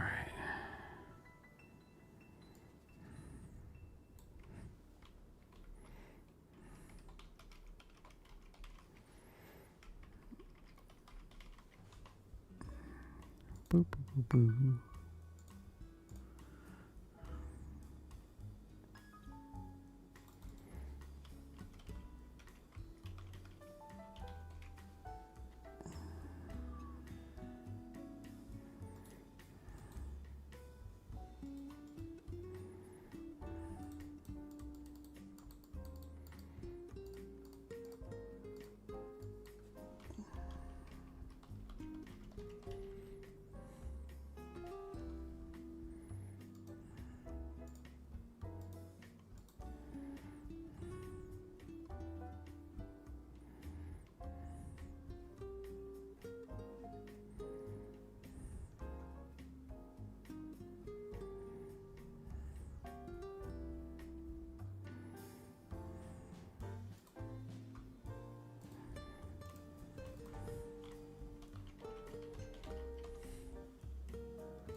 Should have had this prepared ahead of time, but it's not how I roll. Sometimes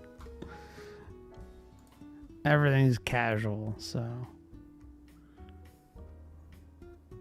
let's see, where the hell am I? There we go.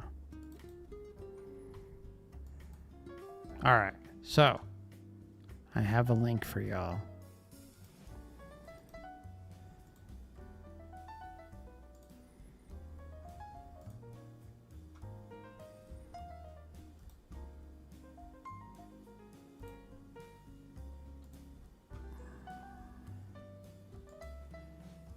least I thought I had a link for you. Here we go. All right. Link incoming.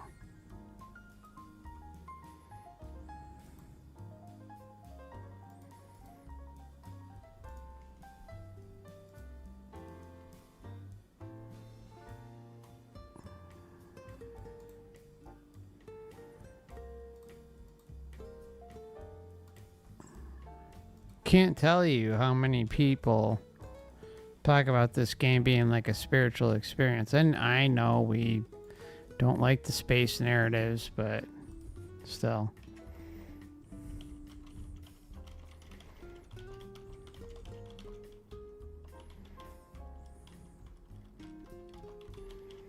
All right.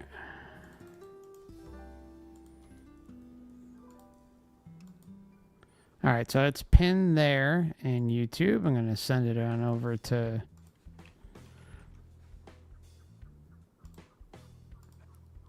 I just sent it over to Odysee and going to send it to Rumble.